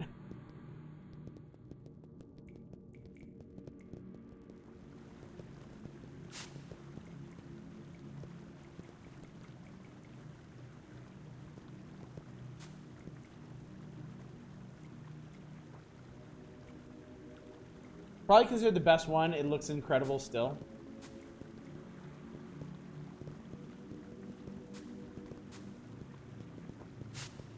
I do want to do more adventure games because I really enjoyed playing 5 Days a Stranger, and I'm really looking forward to doing 7 Days a Skeptic and the other Shizomythos games. If we have a good time with those and they do well in terms of viewership, I will definitely consider doing more adventure games, and Myst could absolutely fit into that. Riven has a truly insane marble puzzle. I think I've heard of that one, actually. Holy shit! I saw those bumps. I thought they were rocks. Damn it. For some reason, in terms of 2000s indies, my brain immediately jumps to like Cave Story, Shizomythos, and a really cute shop management dungeon crawler called Reciteer. I have Reciteer, and I actually played that one when it came out. And I'm terrible at it. I am, for some reason, absolutely fucking atrocious at Reciteer. I've never gotten anywhere in it. But yeah, this one, capitalism, ho! So my indie experience was... it was this, it was Cave Story, it was the original free release of Spelunky, and then Spelunky got me into roguelikes, and I started playing NetHack, and Ivan, and Dungeon Crawl, I think. What else did I play? I know I played some other stuff. I played some really old RPG Maker games that I don't even remember now. There's one I wish I could find that was heavily inspired by Eco.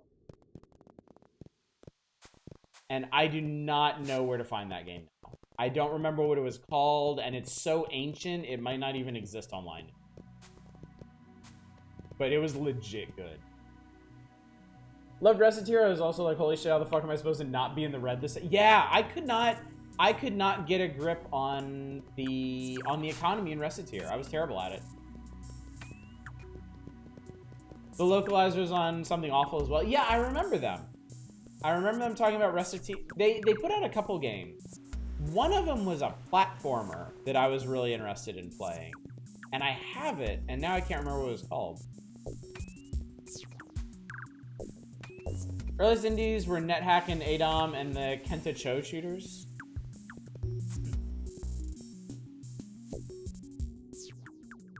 Let's drop back down here because I feel like the high jump power is probably down here and I missed it.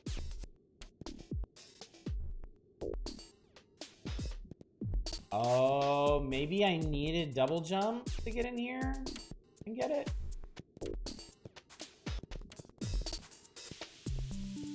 Whoa, what the fuck?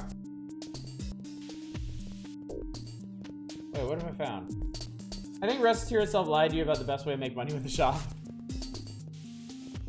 What the hell is going on here? Whoa!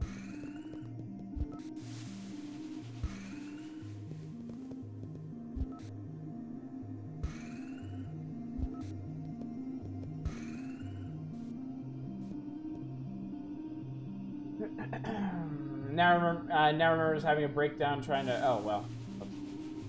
Having a breakdown trying to translate one of the Trails games. Yeah, that was unfortunate.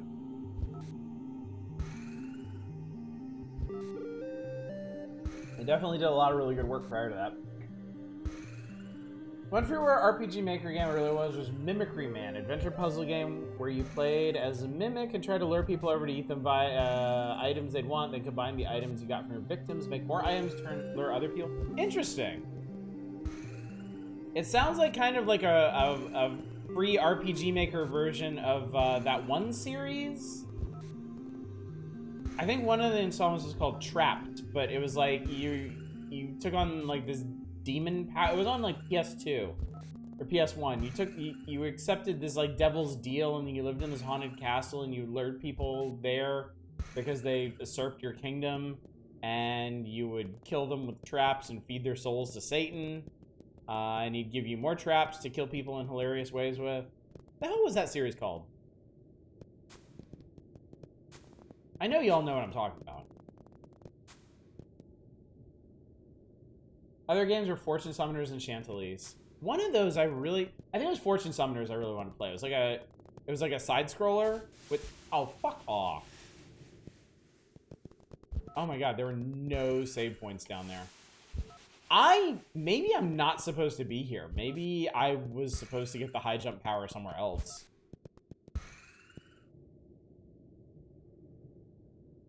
That's it. Koei Tecmo's Deception. That was it. That's the game I'm thinking of. There's a whole series of them, and they are fucking bonkers.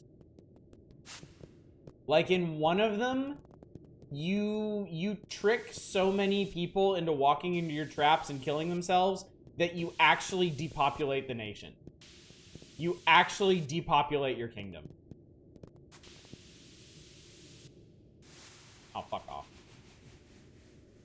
Gonna add Deception to the backlog. It sounds amazing.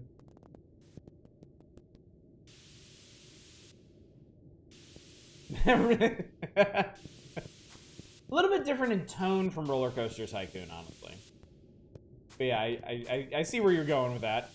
Whew, that was close. Oh my god, no, it was down here. Okay. I did do this right. Huh. That. Where the hell I am now, though.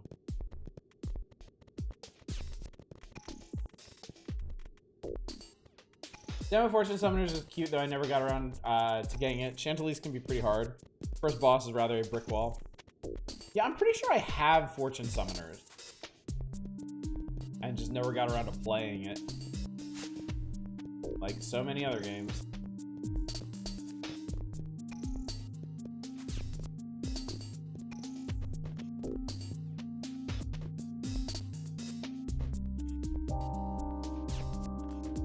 Interesting enemy.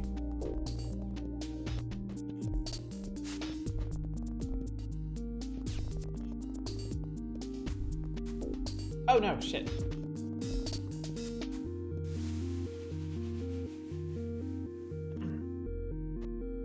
Chantilly's gave me massive Ragnarok Online vibes for some reason. Did y'all play a lot of Ragnarok Online? Because holy shit, I did. In college, I found a free server, or my friends found a free server for Ragnarok Online, and we all joined up. And oh my god, we played that so much. It was so much fun. Is it? It's still around, isn't it? Like, Ragnarok Online never shut down, right? I don't think it's there. Never played it. It was seriously like the original Korean MMO, but it wasn't free to play. It had a subscription cost. In a zillion spin-off games, yeah. Ooh, look at this place we found. You just play Star Wars Galaxies a lot? Despite it being a huge, hopeless Star Wars... Oh. Despite being a huge, hopeless Star Wars nerd, I never really regretted not getting into Star Wars Galaxies. I had a friend who played it, and it always just kind of sounded like a mess. Hey look! I found a Knytt village! Looky looky. Vaguely recall Ragnarok Online getting a weird DS port. Has subscription costs, that's what part why I never played it. Yeah, I played the actual Ragnarok Online for a bit, and then once my friends found that free server, oh my god, we were on that forever.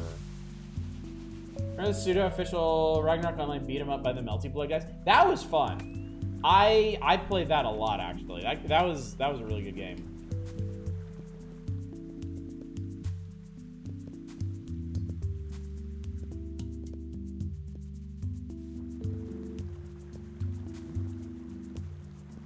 Are you gonna stop?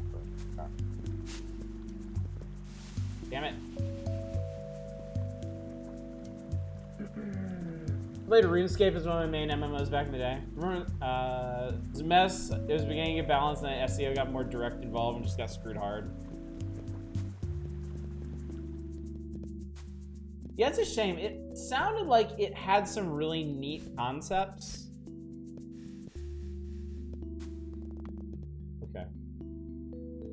Yeah, it sounded like it had some really, really cool concept, but just like a lot of annoying cruft surrounding them. Okay, I guess I can go over there and save. Kinda sad I was too young to experience Ultima Online, EverQuest, and Final Fantasy XI in their primes. Well,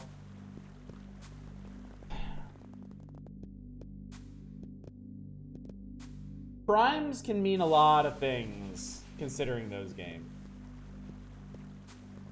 I actually played some EverQuest, and oof, that game was rough.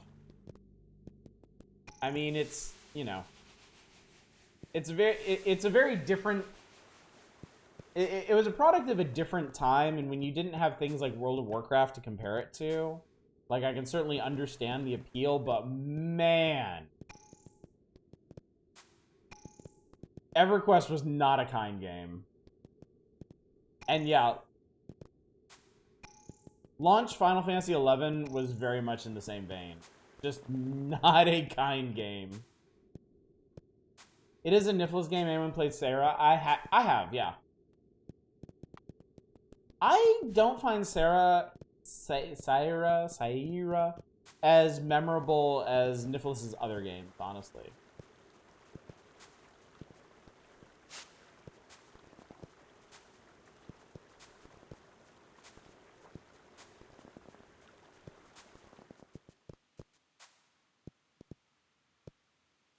Just play Anarchy Online, which is still up. It's amazing how long some of those legacy MMOs have persisted. Oh my god. All right, I need to hit a save point out. Wasn't there one out here? I guess you're supposed to go under to get past that. Star Wars Galaxy is wrecked in good part by stuff they were told to do by Lucasfilm. Yeah, I've heard as much. Recently bought old Diablo CDs for my PC. I'm sad I can't play it since it doesn't work on newer systems. On my online game, I played a lot in the day.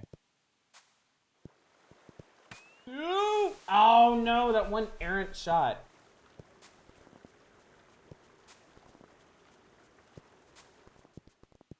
No, it's not an MMO. Whenever I think of the early aught stuff, era stuff like that, my brain partially jumps to the Doc Hack series. Yeah, their whole thing was being a virtual MMO. Like, the game was set in an MMO, but didn't play like an MMO. Oh, fuck off, man! EverQuest and EverQuest 2 are MMOs of choice. Love those games.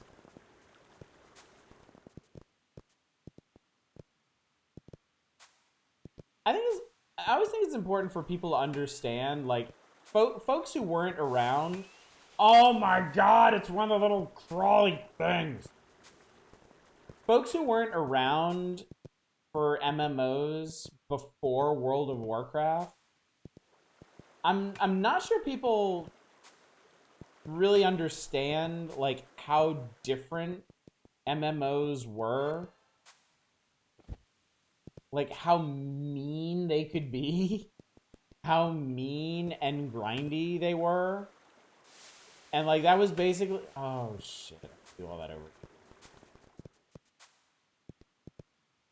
And that's why World of Warcraft was such a, like, just a huge success.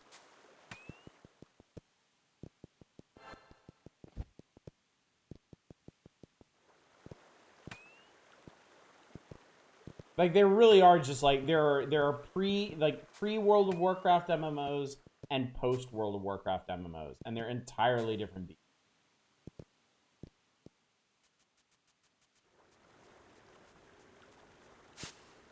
Okay, so I think this, yeah, the umbrella actually saves you from stuff like that. So that's what I was supposed to do, what I need to do, what I wanted to do, I don't know.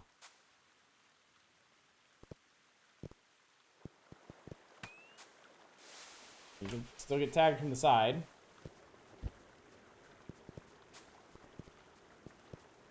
EverQuest is just a straight up Deku mud. You know, I played MUDs and I don't actually know what that means. Deku specifically. I wish I could remember the name of the MUD that I played back in high school. The time EverQuest came out, most of my closest friends were in different states, some in different countries. EverQuest was where I got... Oh, yeah. I mean, you know, EverQuest was massive before World of Warcraft for a reason. You know, it did a very effective job of giving people, like, a persistent, compelling world to explore. I mean, it had some, in retrospect, absolutely horrifying design decisions. But they, you know, you didn't have World of Warcraft at the time to compare it to. One of the main types of MUDs? Okay.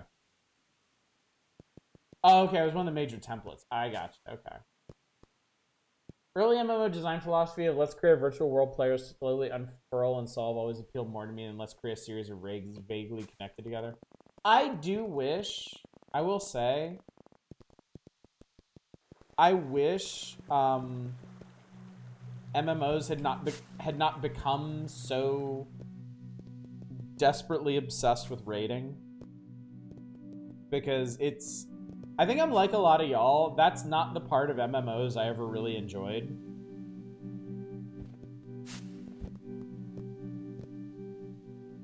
I tried to make a MUD back in the day. Wow. Well, you know, it's never too late. They're still out there. People still play them.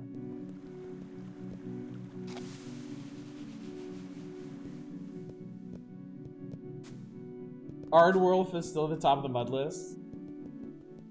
I remember stumbling on this Mega Man X MUD called Reploid Nation and never found it again.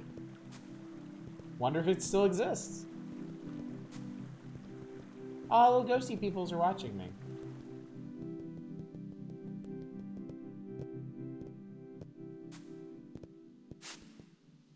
Okay, so...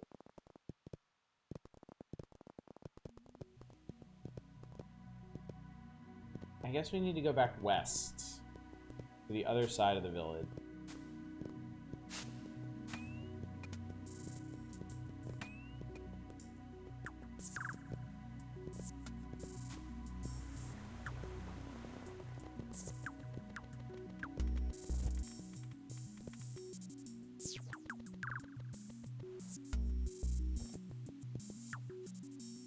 Funny.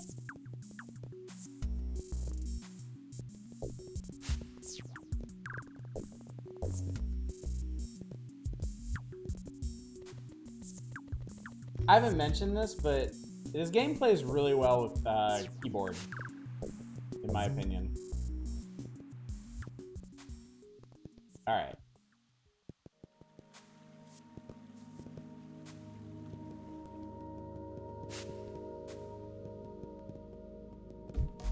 Friend got me to try WoW with her, so I did, and she kept getting annoyed because I take so long picking up or turning in quests because I actually read all the dialogue. I always enjoyed playing WoW more as like a single-player RPG than playing with my friends. For that exact same reason, I wanted the time to like drink in the experience. I wanted to savor the exploration, all the stuff I could. What was that? There's a big white lump up there. Maybe I can get there from here.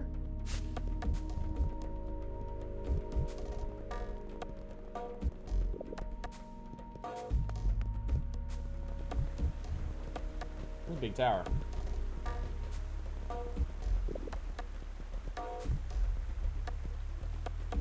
Right now, there are over 100 people playing Ardwolf. Looking at this list, there are a lot of familiar names are still up. That's cool. All right. Geronimo!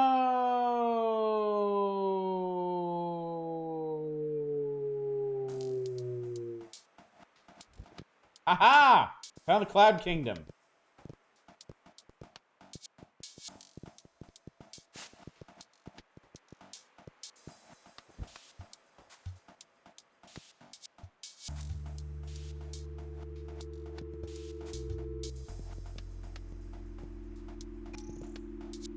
Oh shit.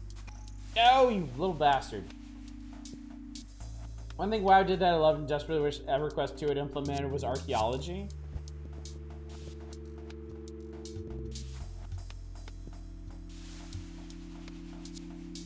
Damn Knytt. Think about mods they can be endlessly creative without the expense of having to have new graphics. Yes.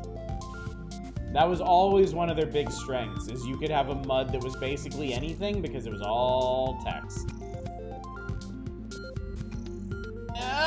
No! I landed on it!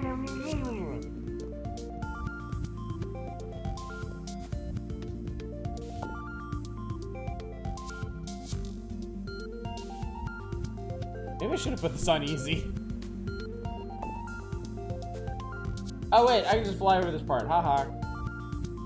Get fucked, nerd. Look! Little angel knits!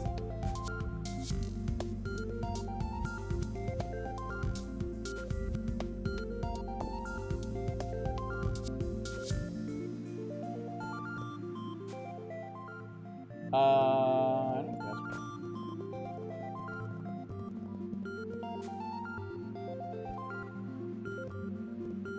You're in mayonnaise land. Gross. Okay, it looks like there's actually something up above there. So, hang on a... Wait a tick. Aha! Greetings, fellow flying knits. Hello there. Oh, there's something up here too.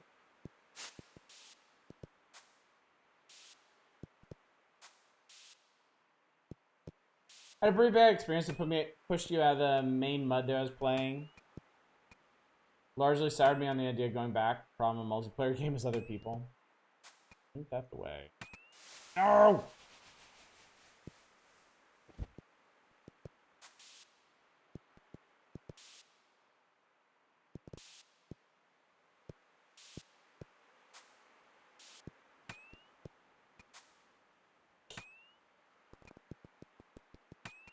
Ooh, I made it.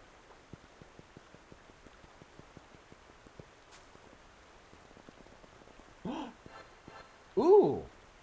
All right, I found the hologram and a gold key. Cool. I wonder what the speed run for this is like. Probably pretty interesting.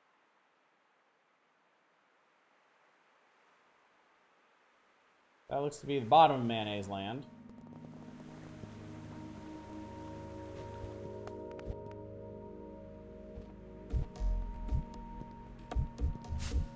Alright, so I wonder what I can do with this gold key. I haven't been over here yet.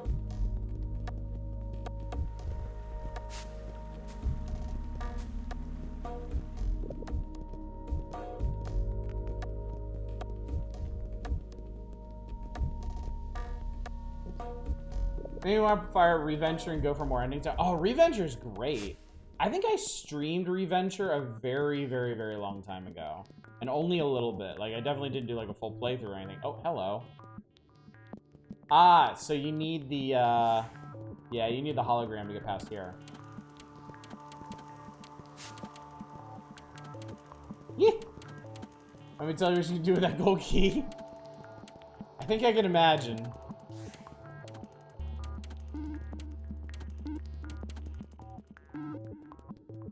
This area is really cool, man. Stopped doing pickup groups in EQ2 after I joined one on my bard, and people kept getting mad at me because the priest kept getting aggro and dying. Apparently I was supposed to keep alive so you could DPS? What the fuck? So in terms of more mission-based MMOs, I just like the Phantasy Star MMOs. I played New Genesis for a while, and very quickly lost interest in it. I feel like New Genesis didn't really launch with enough content.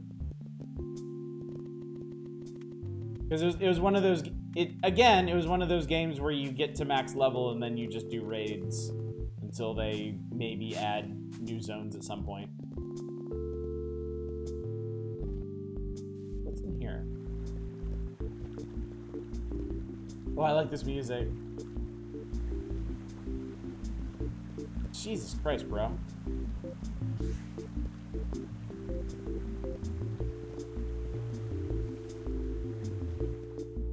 Oh, look! Hello!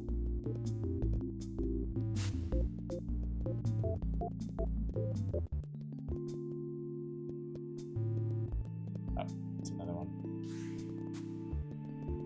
New Genesis is fun, but low on content. Return to it in a year and see what's in it. Oh, jeez. Okay. Yep. Okay.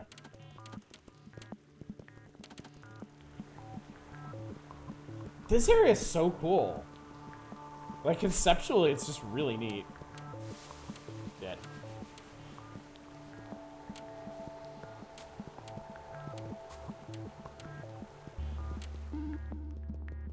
Oh, there's one of the scary ones down there.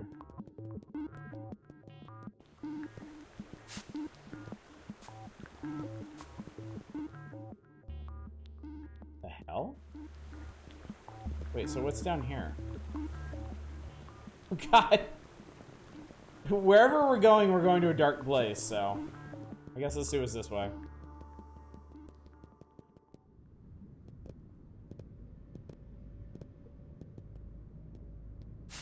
You see how effectively this game can switch up its atmosphere?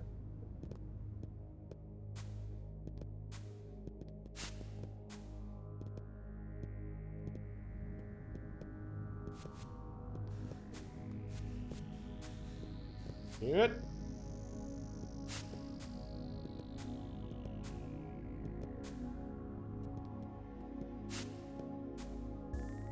Ooh, jump pads.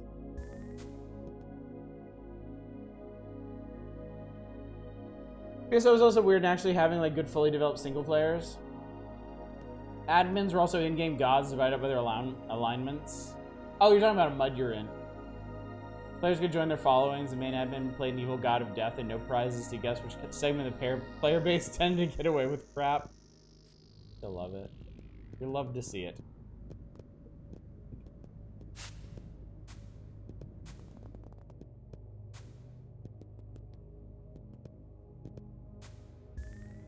Yeah, setup like that is just asking for trouble. Ow. Where the hell are we going?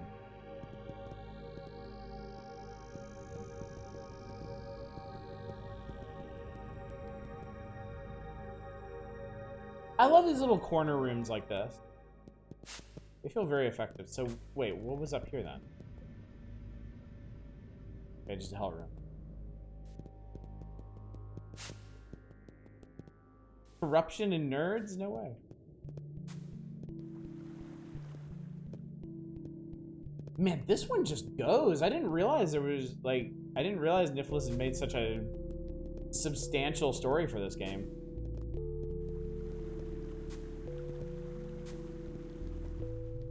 I'd completely forgotten about this. This, I feel like I've been here before. Oh, okay, I've been here before. Okay. So wait, this just links around. So I think wherever we need to go is further in here.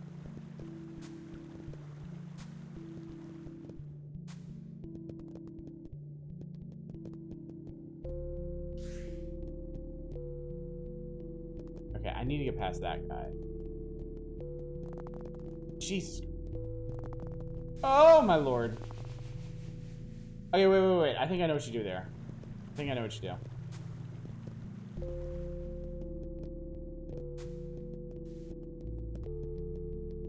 Get him to run over here, and then holler. Reminds me of an MMO I was driven away from when it seemed fun, but like I was consistently heard when the admins being on constant awful power trip and enforcing weird rules. Yeah, that's gonna ruin any game. Nobody wants to play with people like that. AARP sent me a letter, has to be a joint. Low draw high, I've gotten those. They just shotgun those out. We're not old. Don't worry about it. We're still young at heart. Underground's just come back on the same screen. Think it's so much nicer. Shit.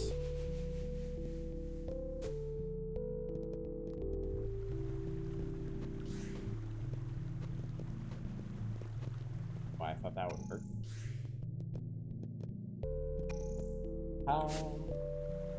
Yeah, the American Association of Retired Persons. Believe me, I would love to be retired, but it is not to be. Oh, fuck. Oh, God. Okay, go. Go.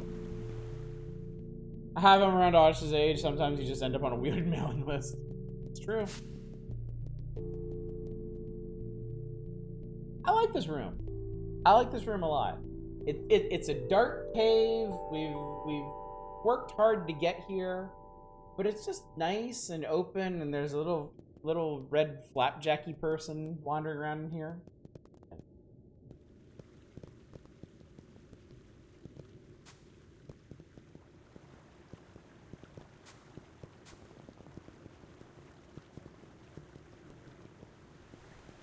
Oh, what could this be?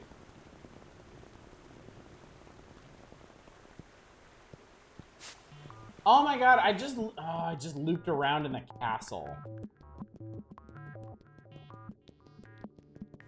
So wait, then where... So wait, was I supposed to go... Maybe I was supposed to go deeper into here. Maybe I'm supposed to go west.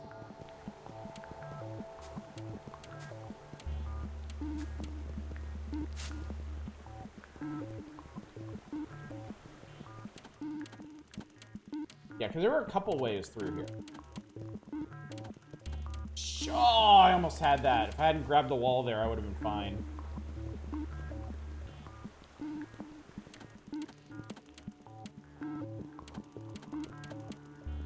Just wait for him to sync up a bit better. There we go. Yeah, there was some stuff I missed in here, I think.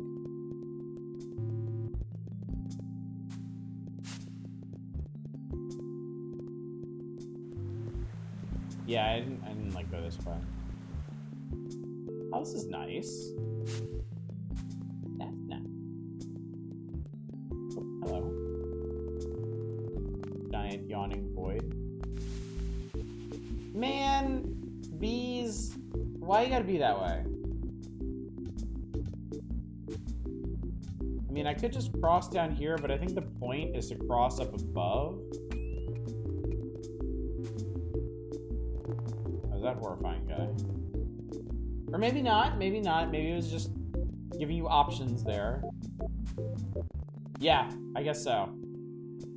You could take the high road or the low road, but you'd still end up at the same place. That's nice.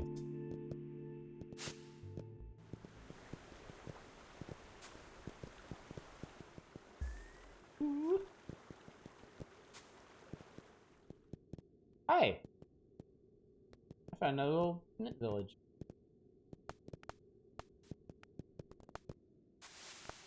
The bees.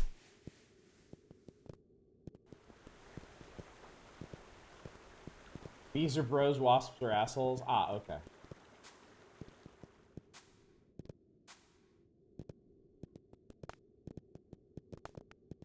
Well, whatever the distinction is, I just know that hornets are the fucking worst.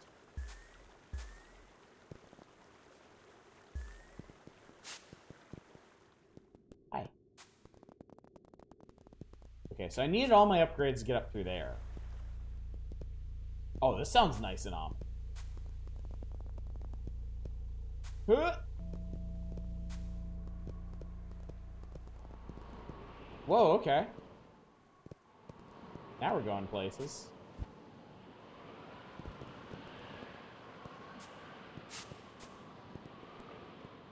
Oh, look! Oh, this looks... okay. This looks like a place of endings. Perhaps beginnings. Oh, Jesus Christ. It scared the shit out of me. Yeah, Final Castle of Zelda 2. That was the force field. Unfortunately, I haven't placed all 6 crystals. Okay. Hologram lets us get through there.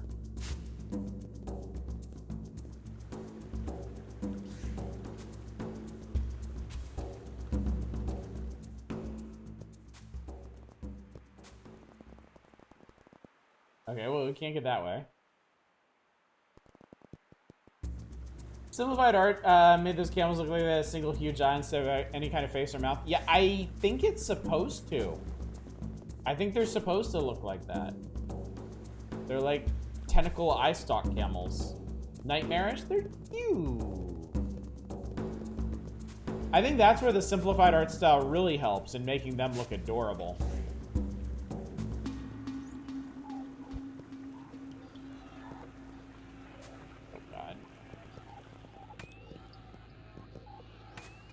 Don't. Bit more radioactive than I like my water.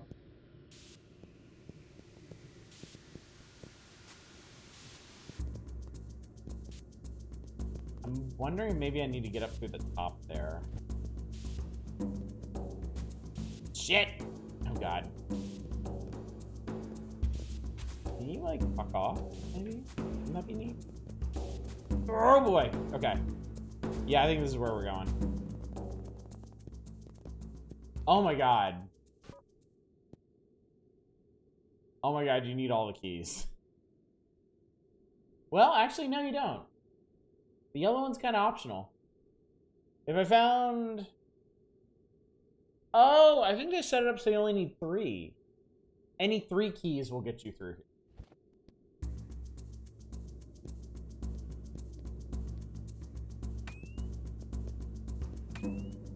But we ain't going that way. Because I've only found 1 key.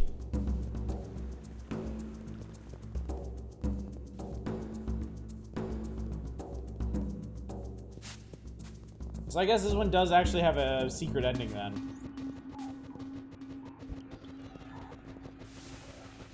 Alrighty.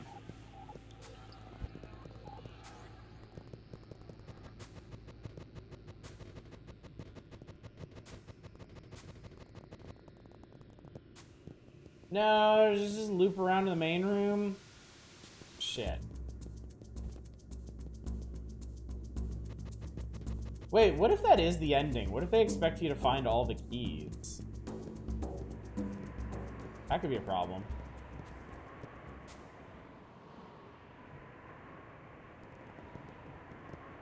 Oh god, they might.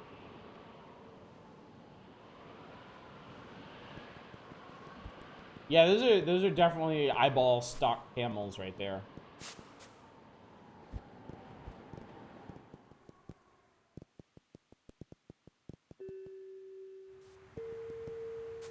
This is huge, man. Oh, dude, look at this. It's so pretty.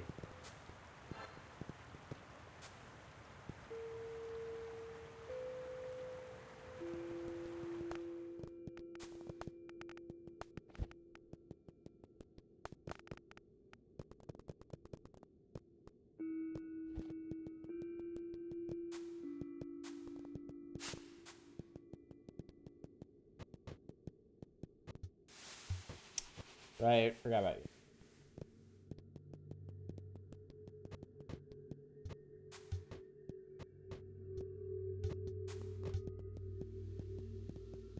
Aw, cute snap.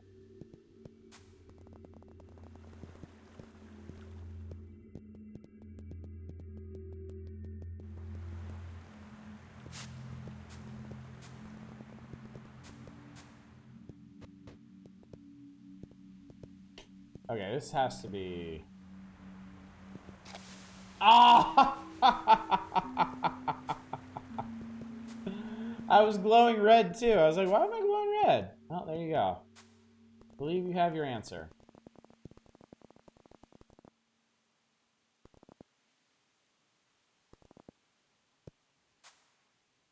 Hey. Wait, really? Is this... Can you do this?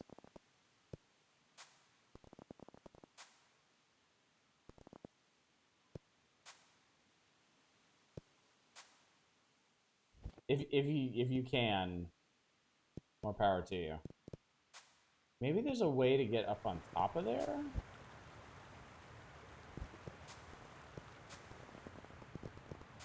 Oh, not from this side. Maybe I was supposed to go this way. Oh, hello. Wow, you're all grown up. And there's this guy over here.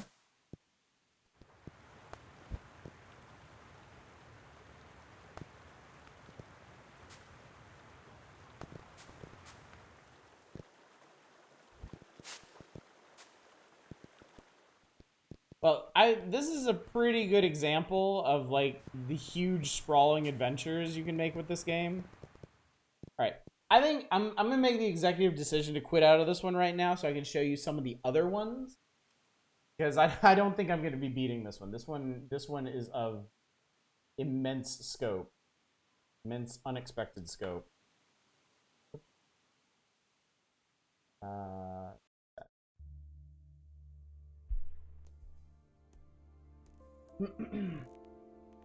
Play some other levels. Yeah, I genuinely wasn't expecting that. That was... What was that? A Strange Dream. Yeah. Difficulty, easy, normal. Size, large. Category, challenge. This one is hard. Underwater adventure. Difficulty, hard. Size, medium. Let's see. Small. Hard. This is another large one. Play some of the other ones. Let's play Gustav's Daughter.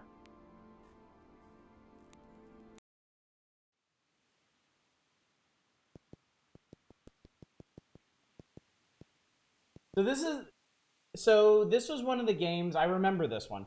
This was one of the games that Nicholas made to coincide with the launch of Knytt Stories, and this was supposed to kind of flesh out what's possible with this engine. This one has like a world map that you can run around. So here is Gustav's home. Press down arrow to enter. And then you enter Gustav's home. I accidentally locked my daughter in the storage room. Now I can't find the key. Alright, well. Got some stuff to take care of. This seems like a good enough spot. Gonna head out. Thanks for the stream. My pleasure, Satellite. My pleasure. Have a good one. Hopefully I'll see you tomorrow night for a big old night of Power Hour. Go Waterfall Mountain.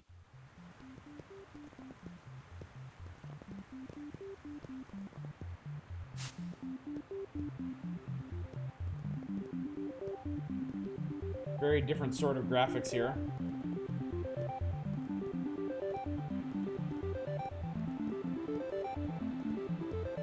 Ah. And a red door. Okay. Is that? Oh, it's screen wrapped. Damn. Okay. Well, I got the eyeball of seeing. That's gotta help, right? Dark cave. Ah, and you needed the eyeball of seeing to get through the dark cave. And it's cool-ass music.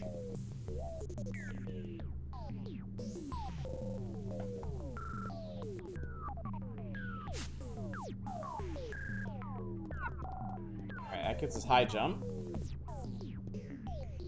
I can't make that. I'll have to come back.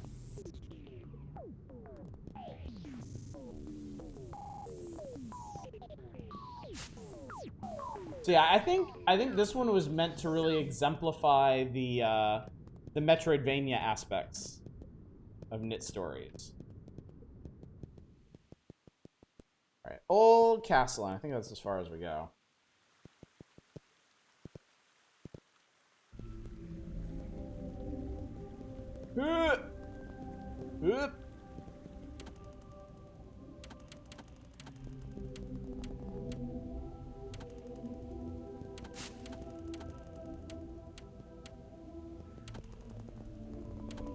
Woo.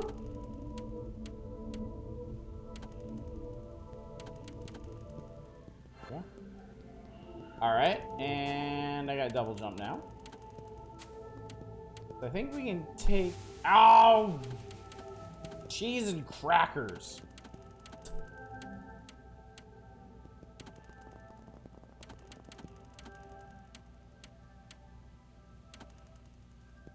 Oh!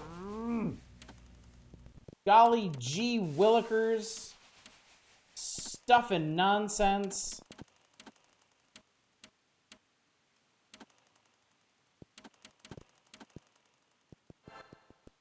Shucks and darn.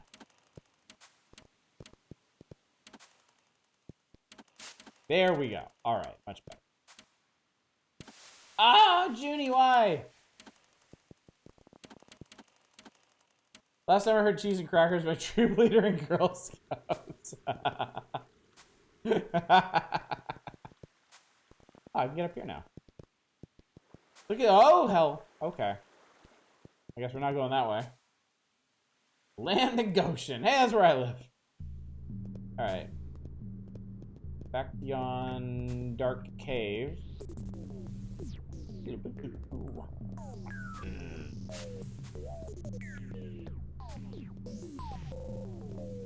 Whee!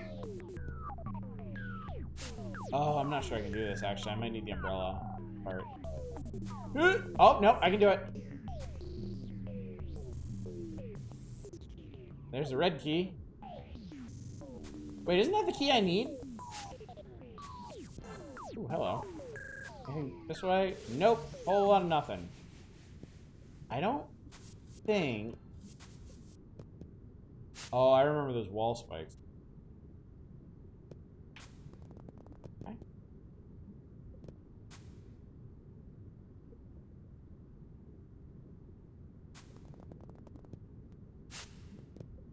Sweet. Sweet Jesus. Whoop. Whoop. All right, let's go check the house. Is it? Oh no, he needs it. Whoa, wait a minute. Wait a minute. The magic eyeball is telling me something. Telling me the blue key is here. We're looking for a yellow key. We need the yellow key. Maybe Waterfall Mountain.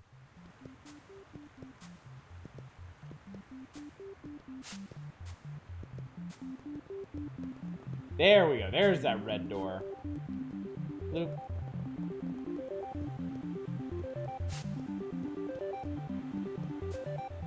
Oh, Jesus Christ. Alright, so like half of these blocks don't exist.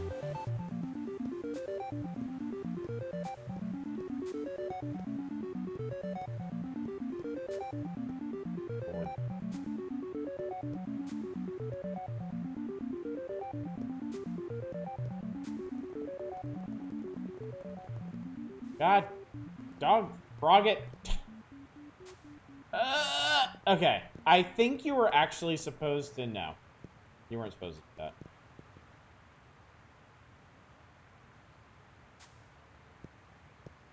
Oh my god. Wait a minute. Oh, you're supposed to do that. Okay. Jeez. Eat. This frog fractions too. Alright. We needed the umbrella. We needed the umbrella. The umbrella is going to accomplish us something. Why did I want an umbrella? The castle, I guess?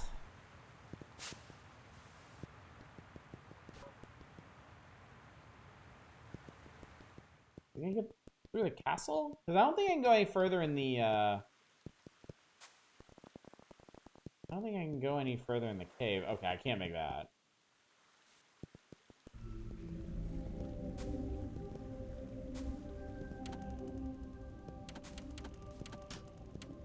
Oh, I ran too far. Fuck.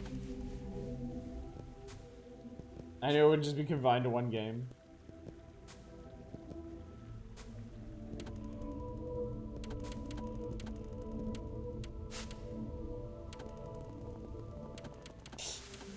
Do it fast. Aha! Aha! No, you need the. Yeah. Okay. You need. What the hell, man? Maybe it is up here? I don't know. Whoop. Whoop. No.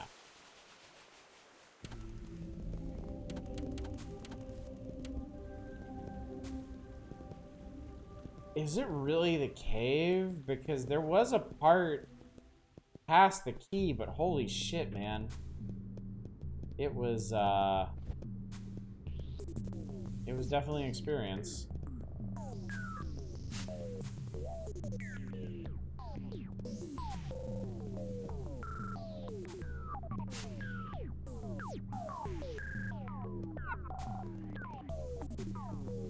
Really definitely makes that part easier.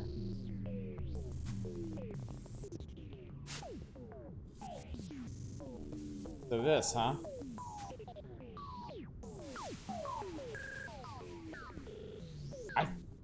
Man, I think you might actually be able to do that. Maybe. You gotta. Oh boy.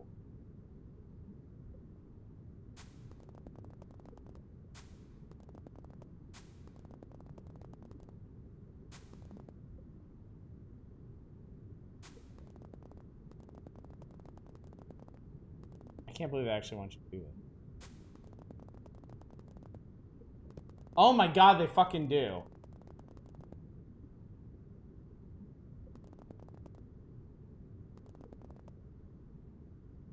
Welcome back, Shadows. I'm doing something. No! I'm doing something absolutely fucking nuts.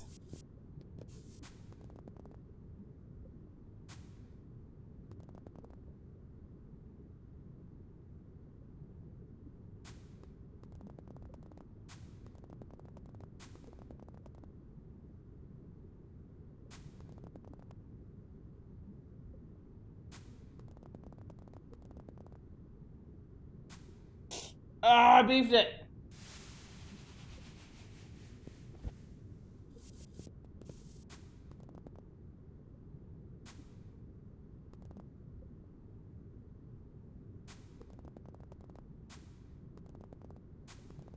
Yeah, deep playing into Wild Arms the last few days. Can't really like it. Almost feels like an SNES RPG that got moved to PS1.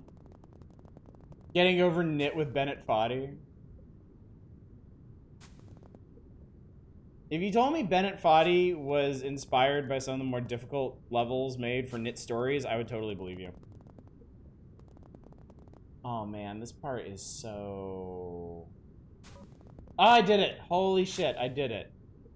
Holy shit, I did it. I can't believe this, man. I can't believe they actually expect you to do this.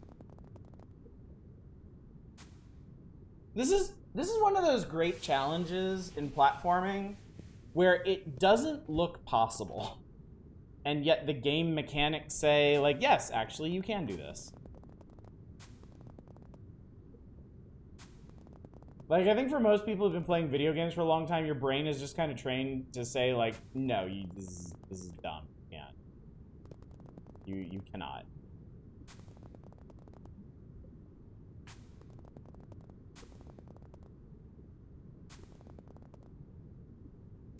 Holy shit, I made it.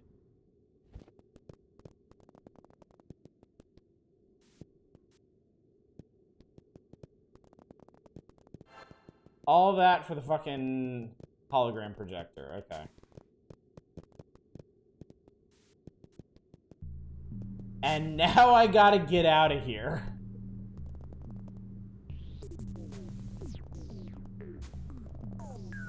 Yeah, go back.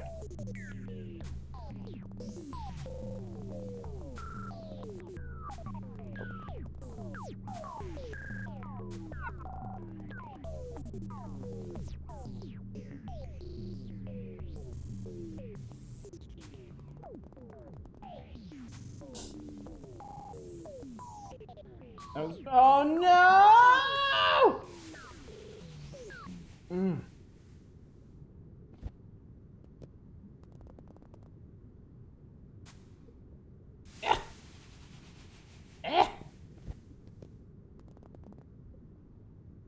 Hit.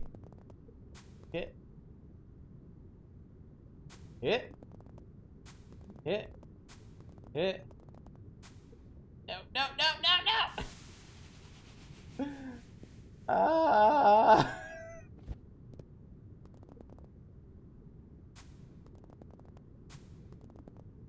This is actually unlocking some memories of doing this back when Knytt Stories came out.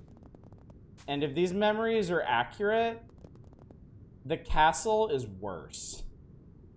Like, the area of the castle that I'm gonna unlock by doing this is actually harder.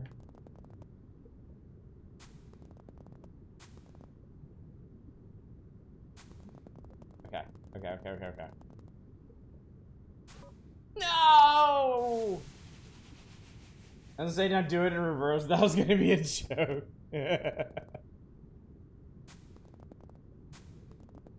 Again, I think these creations of Nipholuses for Knytt Stories were meant to exemplify what you could do with the mechanic so that other people could take them and run with them. And yeah, it ended up being one of the major aspects of Knytt Stories. What a lot of the maps are that people made, they're challenge maps. There are a whole lot of extremely challenging technical jumps like this.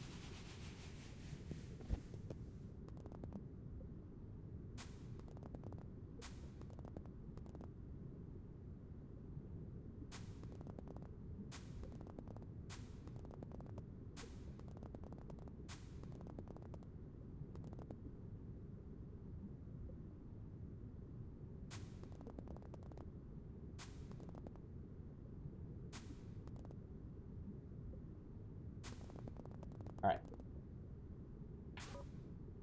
I did the same fucking thing again.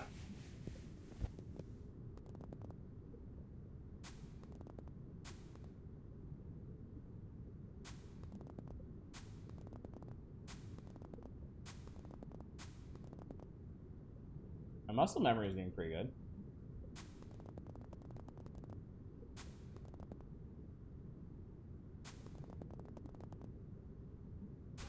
Yes! Oh my god, I made progress. I did it. And just, yeah, yes, perfect.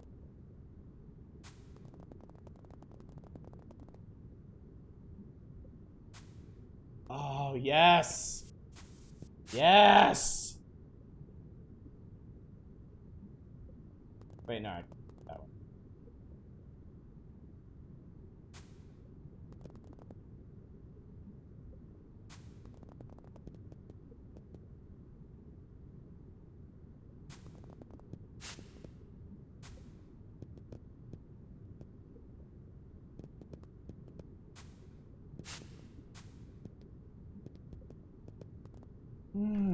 Okay. There you go. Totally worth it, Shadow. Alright. Back to the castle. So Kaizo then? There is quite a bit of Knytt Stories Kaizo, honestly.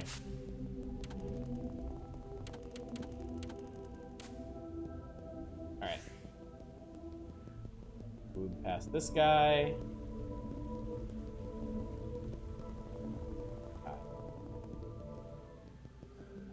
Okay, save point. Whoop. Whoop.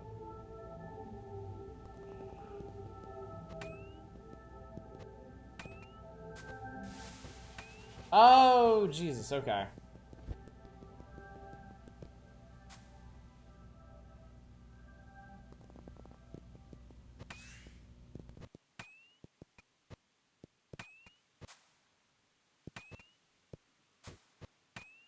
Okay.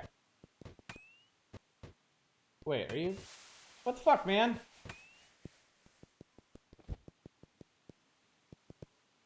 Totally, that lava bit almost reminds me of the tougher shit in Celeste. It should. It should, yeah.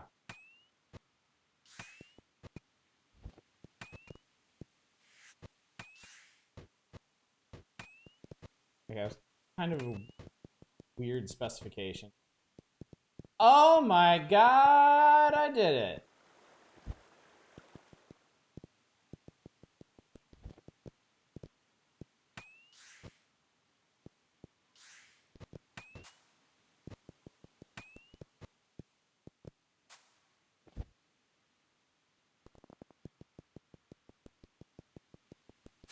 Boop.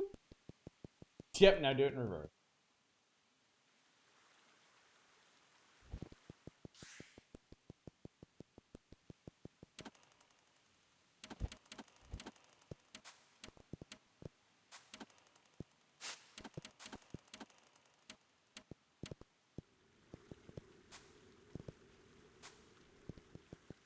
Yay!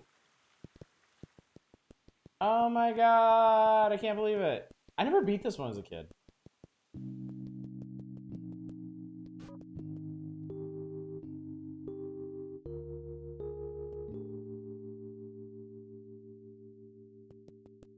Thank you. If I get the chance to, I might return the favor in another adventure.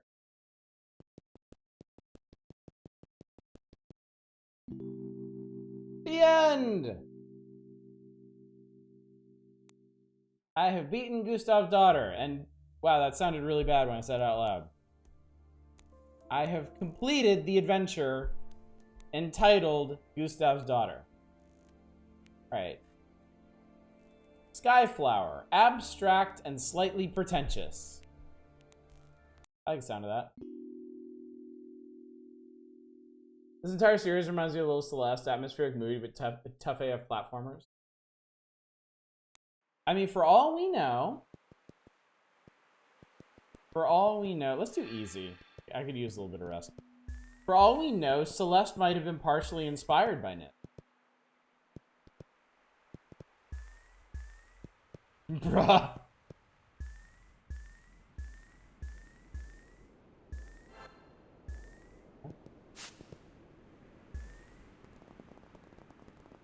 No.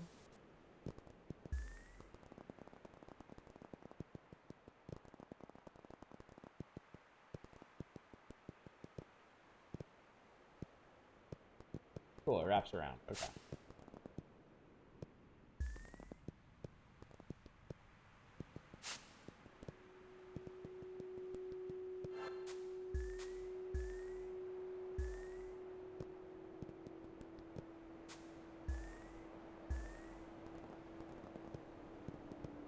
Ah!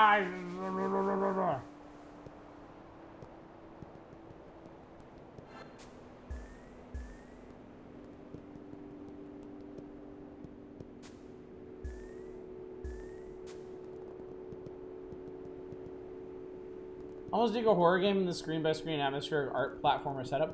There are some, actually. Some folks took it upon themselves to make... Oh, what do you say? Do you know you can hold S to fly upward faster? I didn't, actually. Some folks have made horror-themed levels out of this. Certainly. I might have even downloaded some, I'm not sure. Oh! What the hell? Oh, these are no climb surfaces.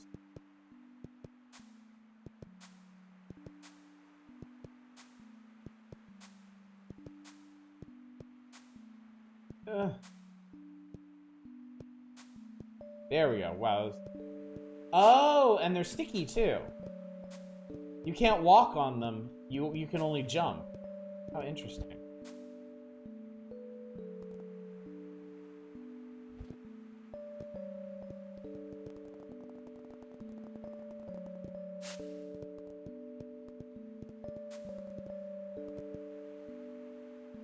Really dig the style it has going on. Oh, one horror game I kind of want to try is Subway Midnight. Okay, now we go back down.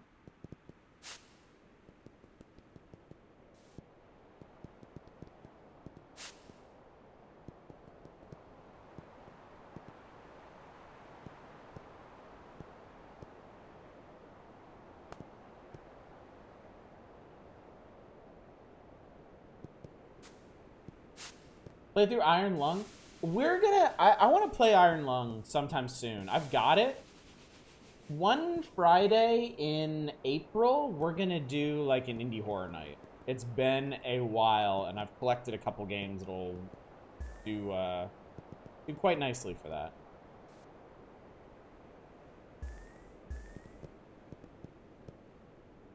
Oh! Oh! Oh! Oh. Oh no. Shit. Okay.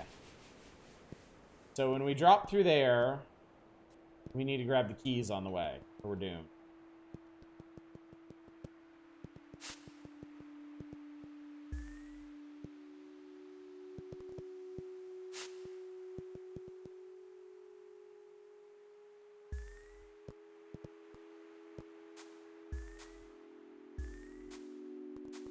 Save here.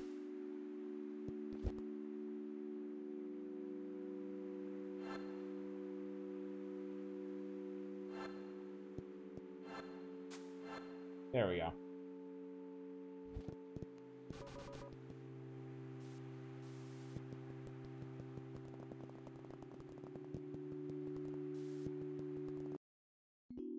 The end.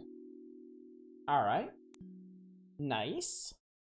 Play as a kid wandering a train filled with weird ghosts, and every car has different weirder and weirder shit, like Infinity Train, but more adult and ghost. That sounds cool.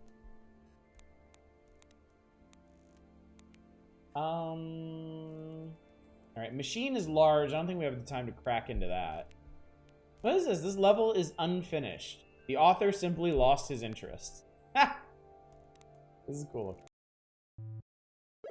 This level is unfinished. The author has long since lost his interest before having finished drawing the entire world.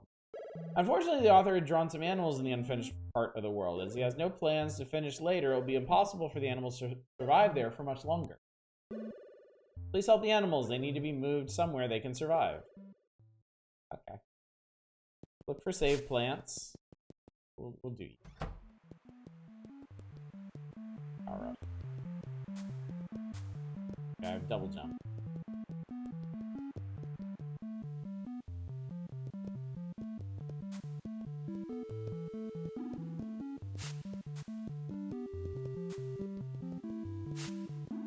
cute, yeah. Hey, look at a little frog. Or big frog, I guess. In relative terms.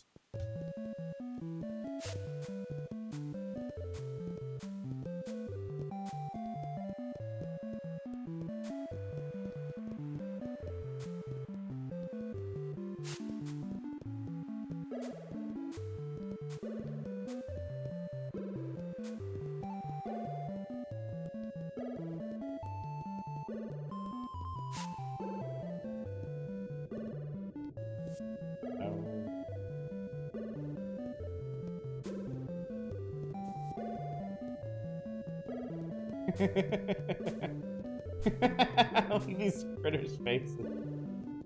Look at this guy.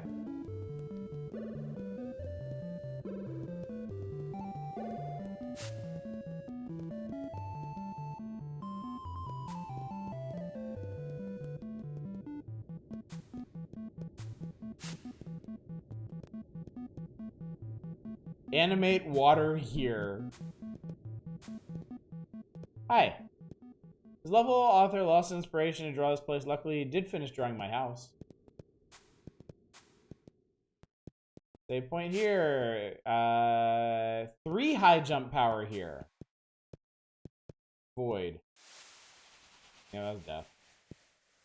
I see why you really like Knytt. I'm glad. I'm glad you can see it. Boring. Out of ideas. Path to Pinewood Heights.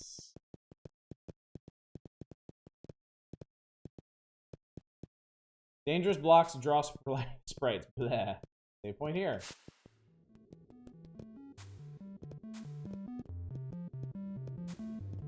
that dynamite? Fuck.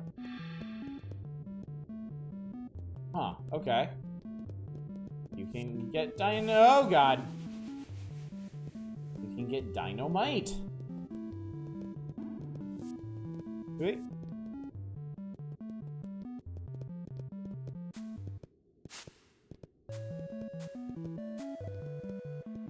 Animate water here. I found the aminals. Large wall, press down area, use dynamite. Oh, nice. Shaboom. Think I did it?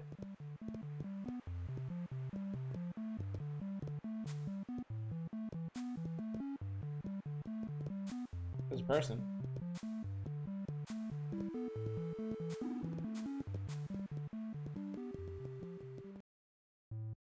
You have helped the animals get to parts of the world where it is possible to live. Perhaps someday the author of the world will finish his creation. I don't.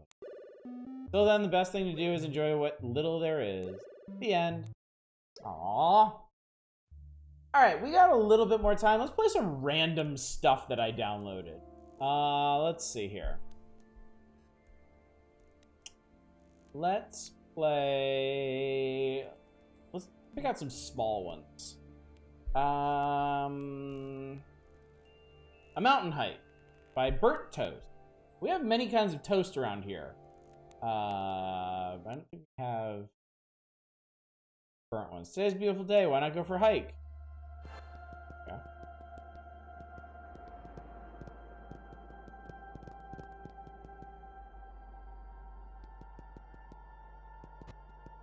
Whoa. Whoa. Whoa there, champ.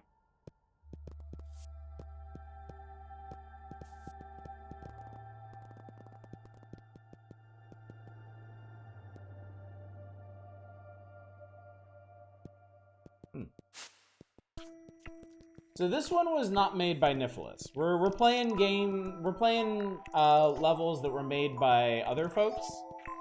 Haven't had a visitor since the breaking. And all of these levels that I have here were made in the last 2 years. Music is great to be stoned to. I'm not a fan of that guy. He's not my favorite.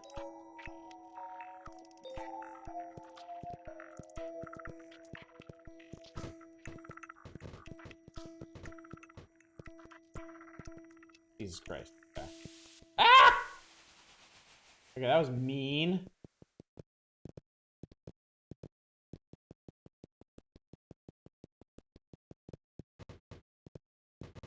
Oh, okay. Alright, we're kind of good. This fucking guy right here.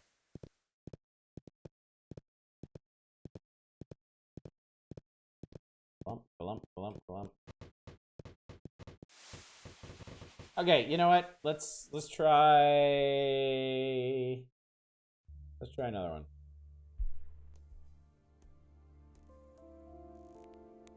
All right, small. What we got in the Hobbit town. Oh, this is an environmental playground. I want one that's actually like a level.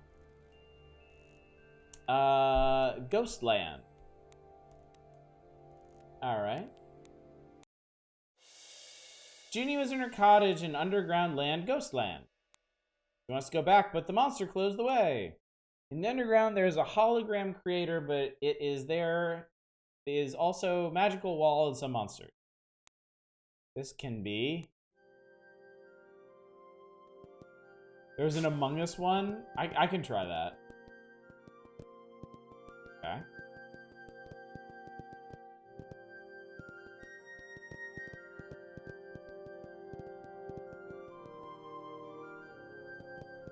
Alright, well, I bet I'm gonna want that eyeball.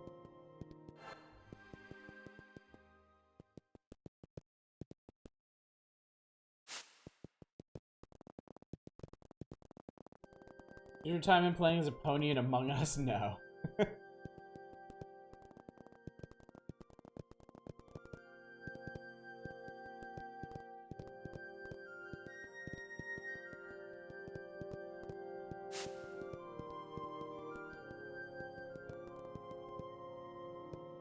And I got it. And I can't go out.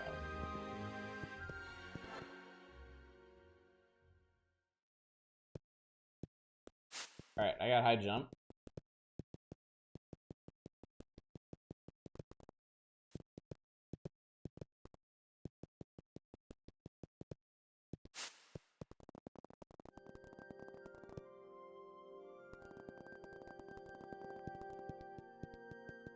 Is this one just like a loop?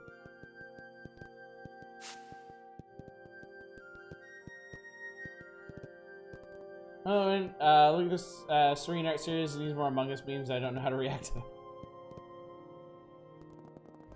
Alright. Eyeball get. Now there are fucking ghosts everywhere. Okay.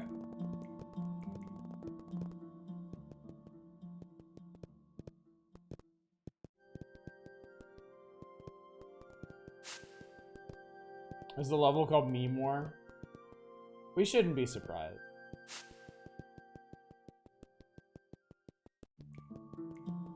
Okay, so that lets me get through here.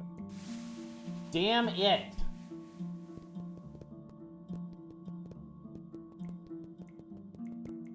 I had to use the extra drippy ghost. Okay. They had to use 2 extra drippy ghosts. Of course they did.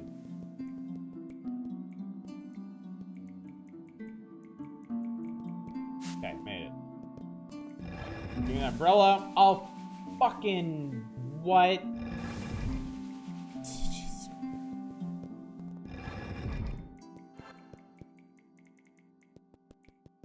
Alright. Alright, fuck your drippy ghost ass. Getting out of here.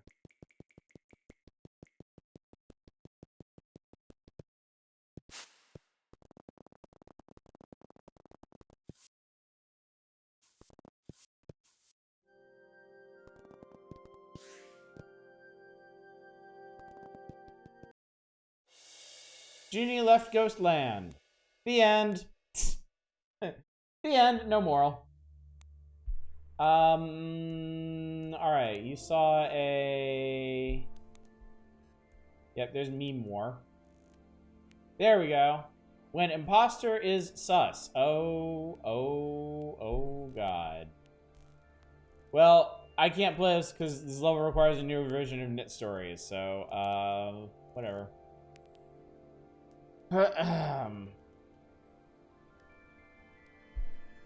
What is this? Oh. What is this? What is this newer version of... How is there a newer version of Knytt Stories? It must be a fan made. Very hard spooktacular. Pumpkins in the graveyard. Let's try this. Might be the last one we tried tonight.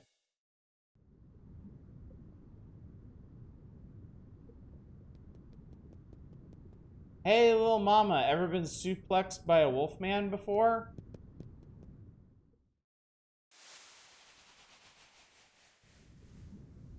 Hi.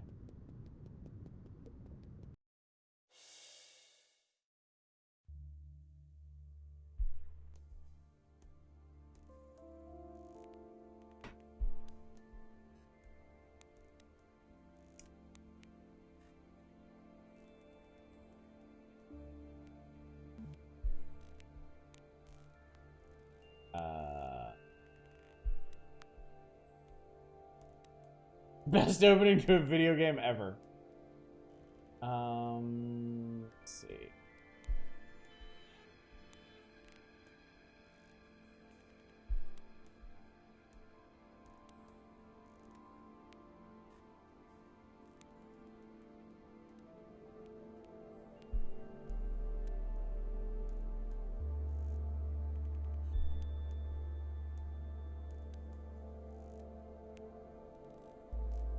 From Hell?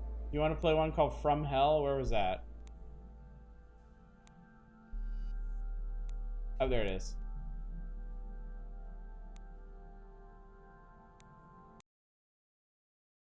Oh, I'm getting there's a lot of community material. There's a lot of crap. I mean, it was Mario Maker before Mario Maker. On the 24th of July, I died. I heard 2 gunshots and everything turned black. Endless torture, this pain, make it stop. You obey? Yes. Louder, yes. Louder, yes, I obey. Good. Awaken soldier. Adorable knit person in hell. Seems like you finally made the cut. How nice of you. I'll be your guide. The name is Lex. I've been waiting for quite a while, you know. Doesn't matter anymore. Just continue on forward for now.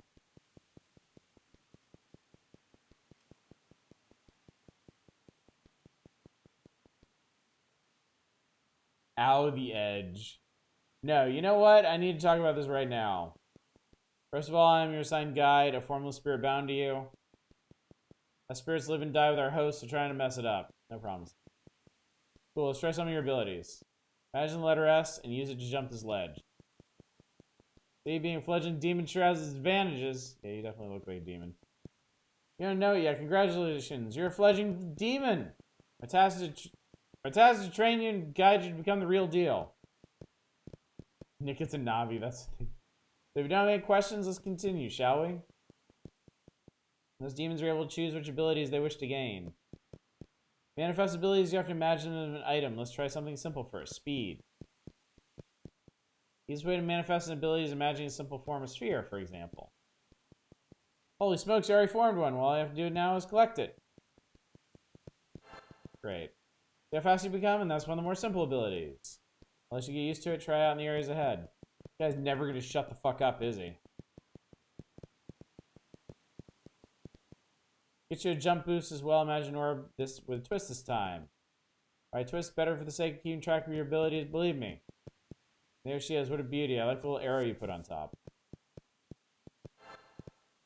All you have to do is use your long jump even longer, get out as bad as abilities. Next few I just try them out. Ready for your first visit back to Earth? Now we'll just explore a bit since you're still fresh. You see that white shrine? Move there and stay on top of it. And in the air. Shut up! Never going to shut up! Still fledgling, not invincible. Okay. Love in the void, the place between earth and hell.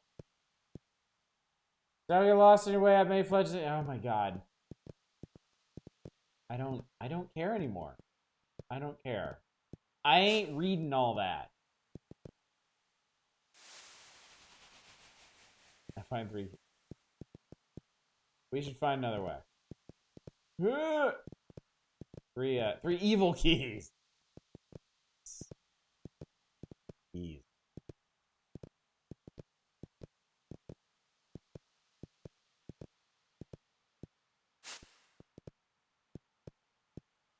Did you know I can use dialogue flags? Lick will eat your soul. Hey. Let's go for a double jump this time. Alright.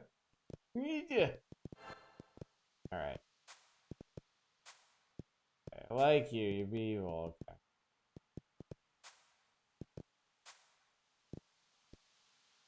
Fan game does not need to redo the tutorial. Maybe they didn't have any other ideas. This one's supposed to be short and easy. I really go for a spirit burger right now. Shut up.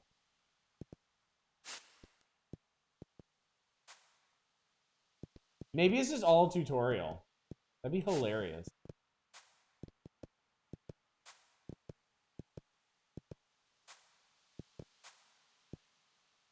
Seems like we need something to climb this wall. Well, what the fuck do you think you can do about it?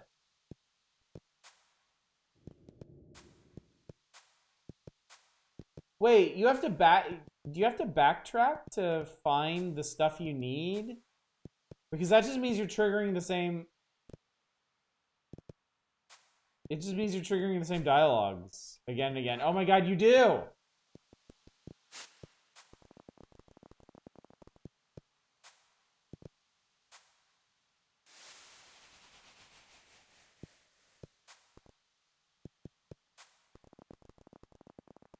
Unbelievable.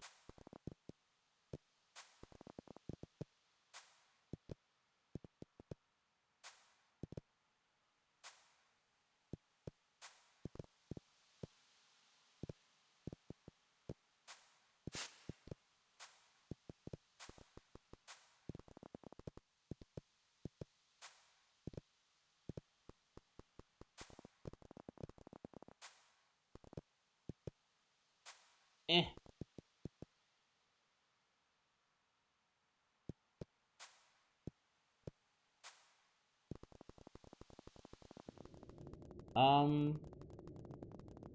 Definitely not the way to Earth. What do you think happens when we poke one of those eyes?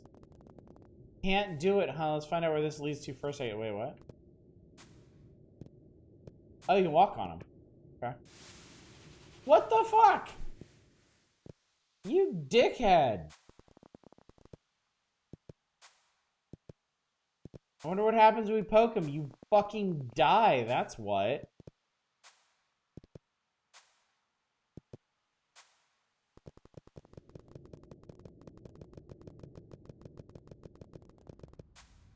City. Found a city. Cool. Does the real Knytt souls begin here? What a nice view. Would be ashamed to destroy it once you were a demon.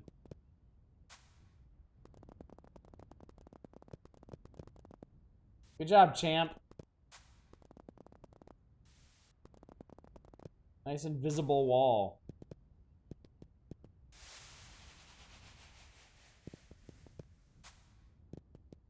The environment does look pretty cool.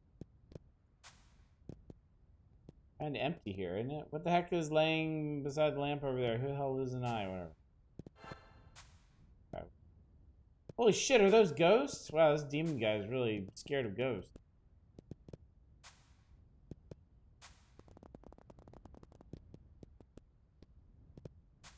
The art is good. These are the built-in tiles and stuff. The level creator didn't make these.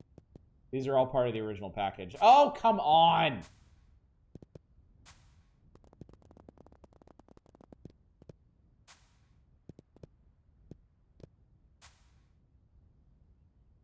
Dude!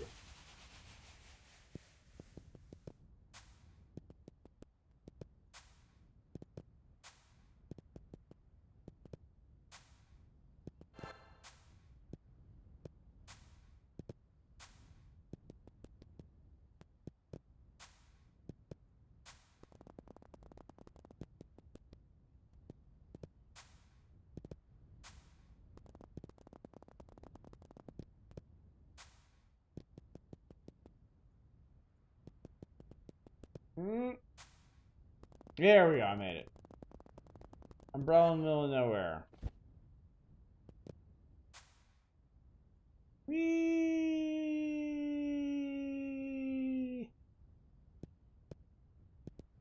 Apparently I was supposed to do that.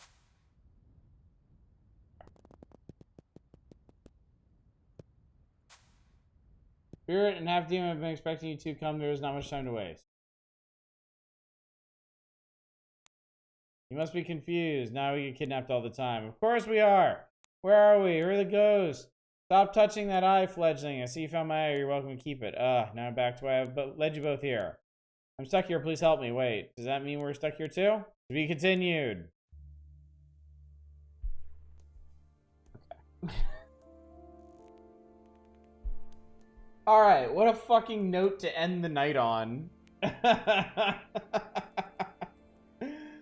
But I think that pretty well exemplifies what you get when you start exploring the user-created levels for Knytt Stories.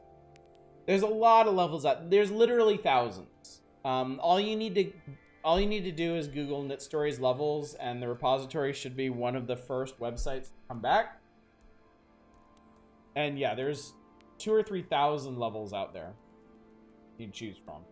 By volume, most of them are going to be garbage, but there are some out there that are worth your time. So, and hopefully, after tonight, you see why I like these games so much and why they had such a big impact on me so long ago. They taught me about an important feature of gaming that I greatly, greatly value. Something I've always enjoyed, but couldn't really identify in the games that I played. So yeah, Knytt and Knytt Stories were both very formative parts of my gaming life. They're ones I hold in very high esteem, and I believe always will. So, key puzzles, yes. Glad you understand. I didn't even have to spend 8 coins for it.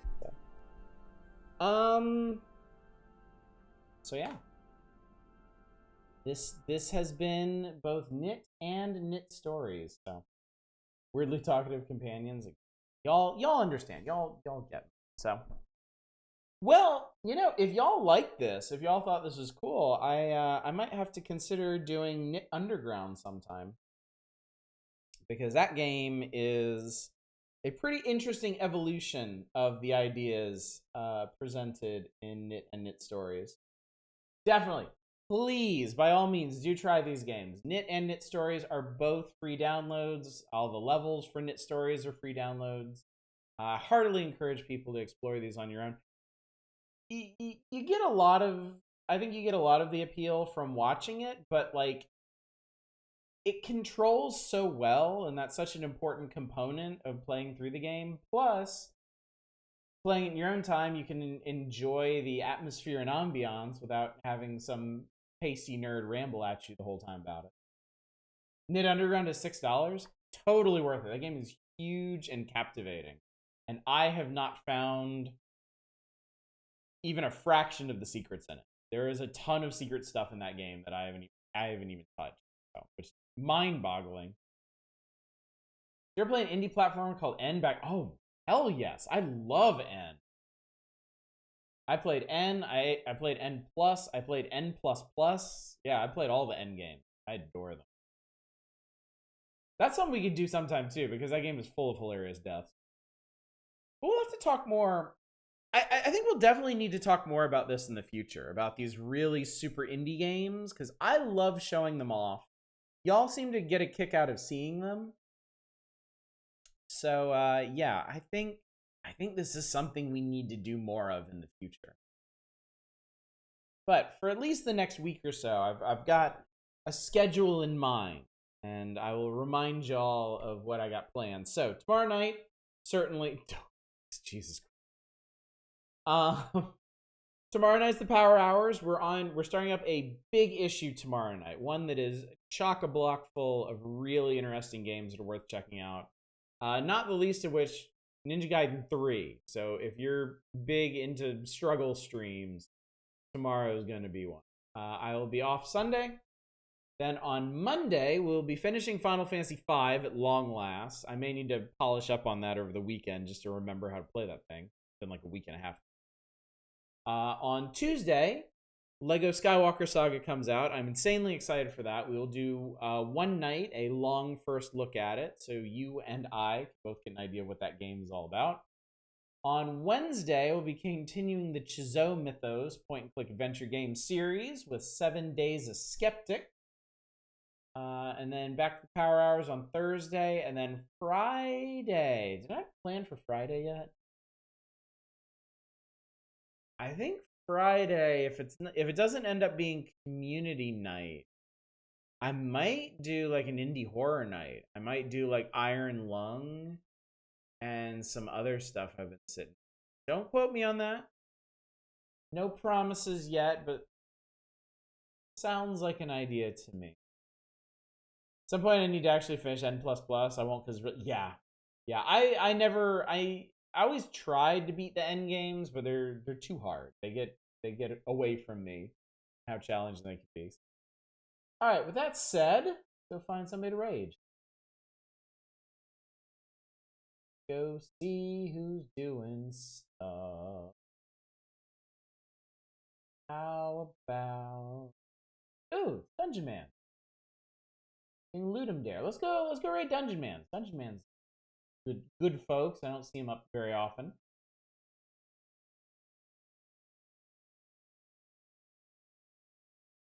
All right, chat. Thank you so much for coming out, joining me for this momentous occasion. I am so glad to have had the opportunity not only to revisit Knytt and Knytt Stories, but to do it with all of you and hopefully share some of that magic.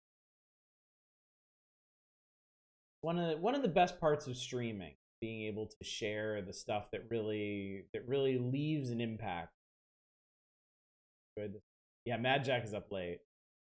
Yeah. Hopefully I will see you tomorrow night for more Power Hours.